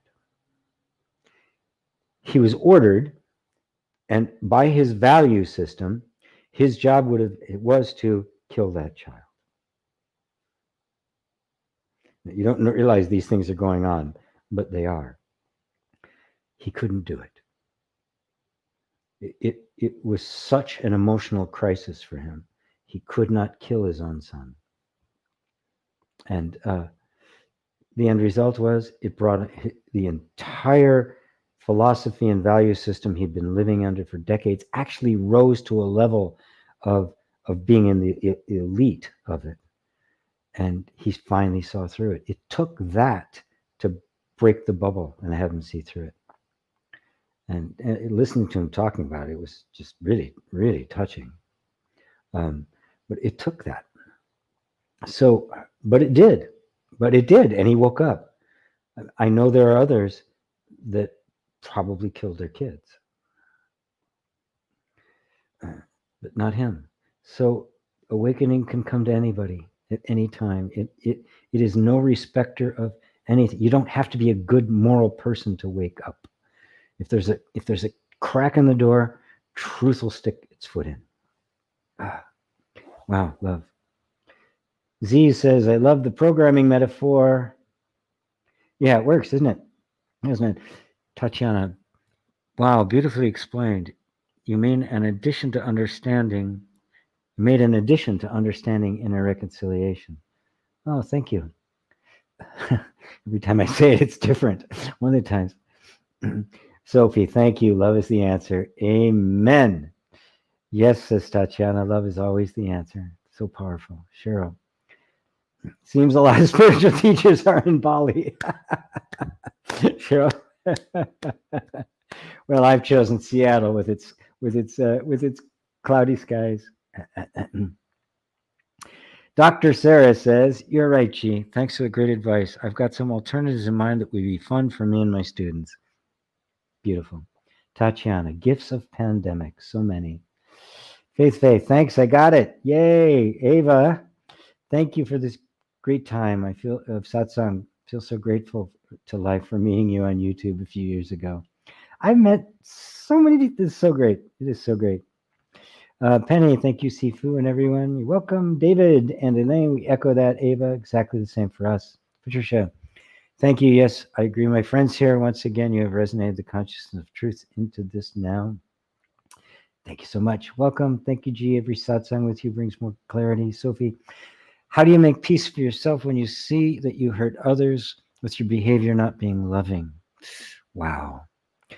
Boy, I wish, because it's really after time.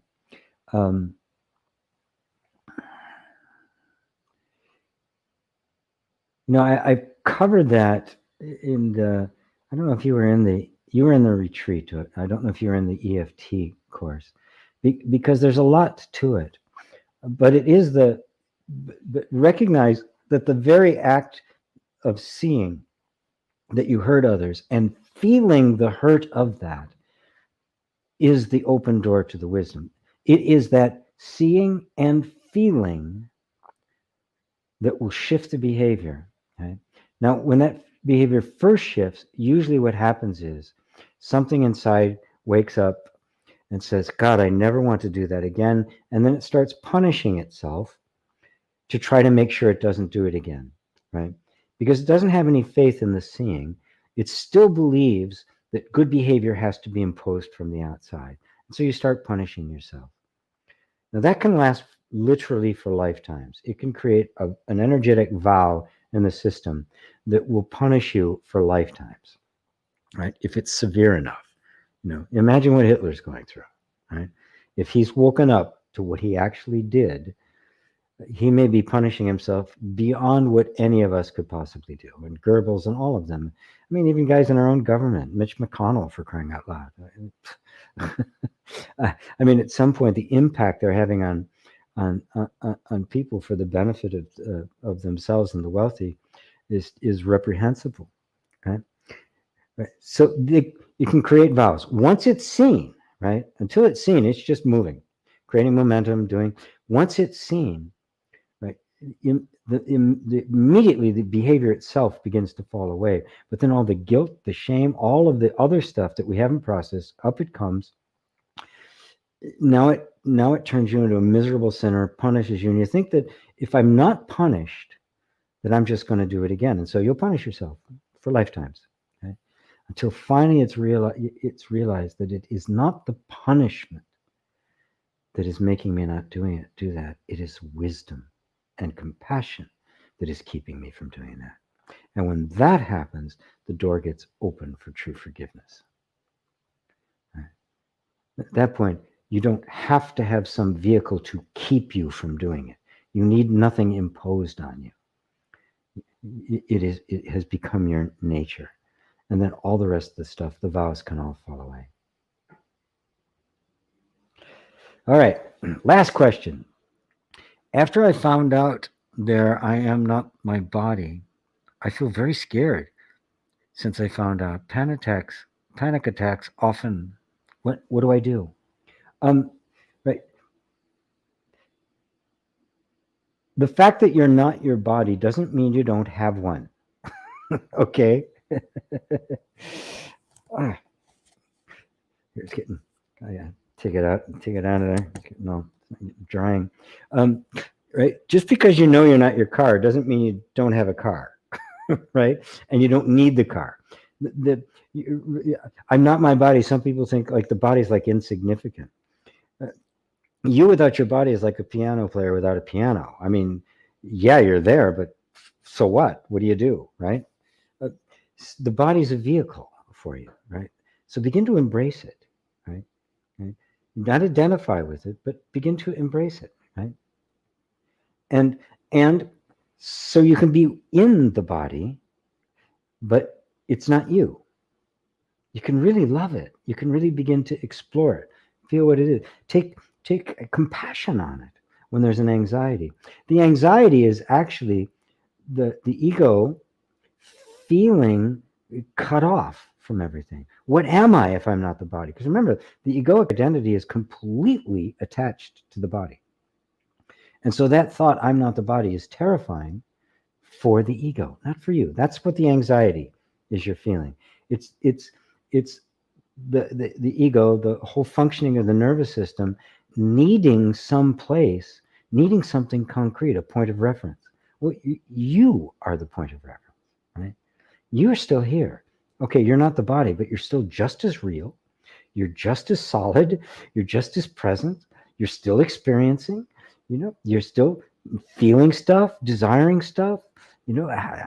Having fun, having problems. It's all still going on, isn't it? Right? So all of that's still there.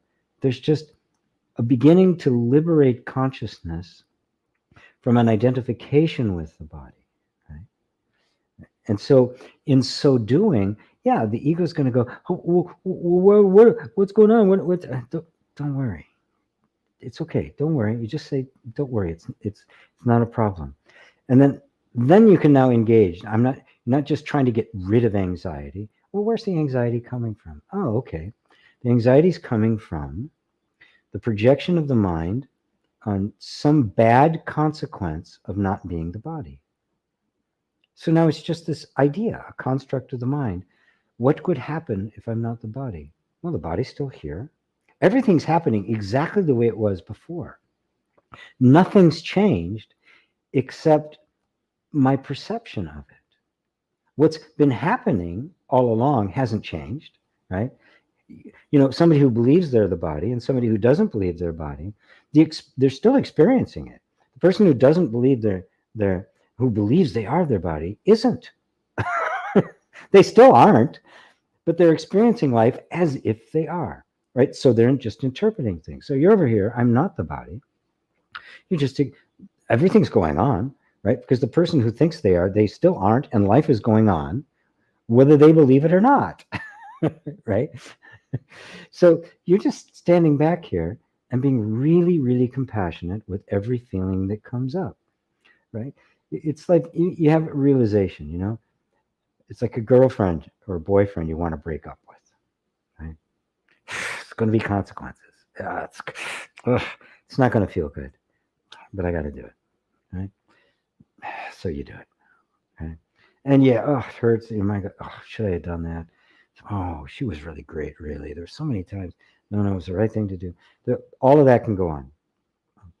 All of that can go on because you've made a dramatic shift in your perception and your sense of identity. You're literally becoming somebody else. You are liberating yourself from all of that. I'm going to have to leave that for now. Hopefully that's a help for you, Michael G. So, sure. Oh, yes, that's right. My next satsang will be after Christmas. I should tell you all, the radio show on Tuesday, you'll be getting an email. If you're not in an email, support at gpwalsh.com. I'll be giving you another place to opt in very soon. I am going to do on Friday a Christmas morning meditation, really focusing on Christmas.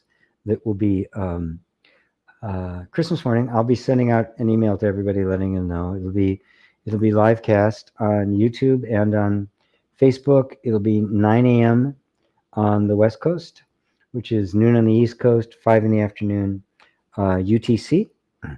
And then on the 30th of December, in between Christmas and New Year's, I'm going to do a workshop called The Christian Mystic that I've talked about before, and people have asked that I do it. So now's the time. I'm going to be doing it. There's a whole bunch of videos I already have made about it that I'm going to be releasing, and I'm going to do a live to our workshop in my normal time slot. So those things are coming up. The Christmas meditation is free, of course. The class will be a paid class. So I'll be sending out emails about all of that this week. And I'm going to be doing my radio show on Tuesday on the subject of the Christian mystic as well. So I'm going to focus, it's that time of year for the West, obviously not for Muslims and Jews, but I'm going to, Christmas is such a big holiday here. I want to talk about the real meaning of Christ and Christmas and all the symbology and the virgin birth and all of these things that didn't actually happen. It's not historically factual, but have enormous spiritual and mythological meaning. So until then, you all, make sure you're on my mailing list. Just send me an email, support@gpwalsh.com, and I'll get you on it. Just put in the subject matter, please add me, and I will do just that. So, Merry Christmas from Cheryl and Anne and David and Lane. As happy a Christmas as possible to have in these strange times. Yes. Let's make the most of these strange times. So thank you, everyone. And I will see you all Christmas morning. Christmas morning for me, it'll be various for you. Anyway. Cheryl said, Jews love Christmas the most. Used to be a Chinese restaurant day. Right, of course. That's great. All right, everybody. I love you all. Thank you. Namaste.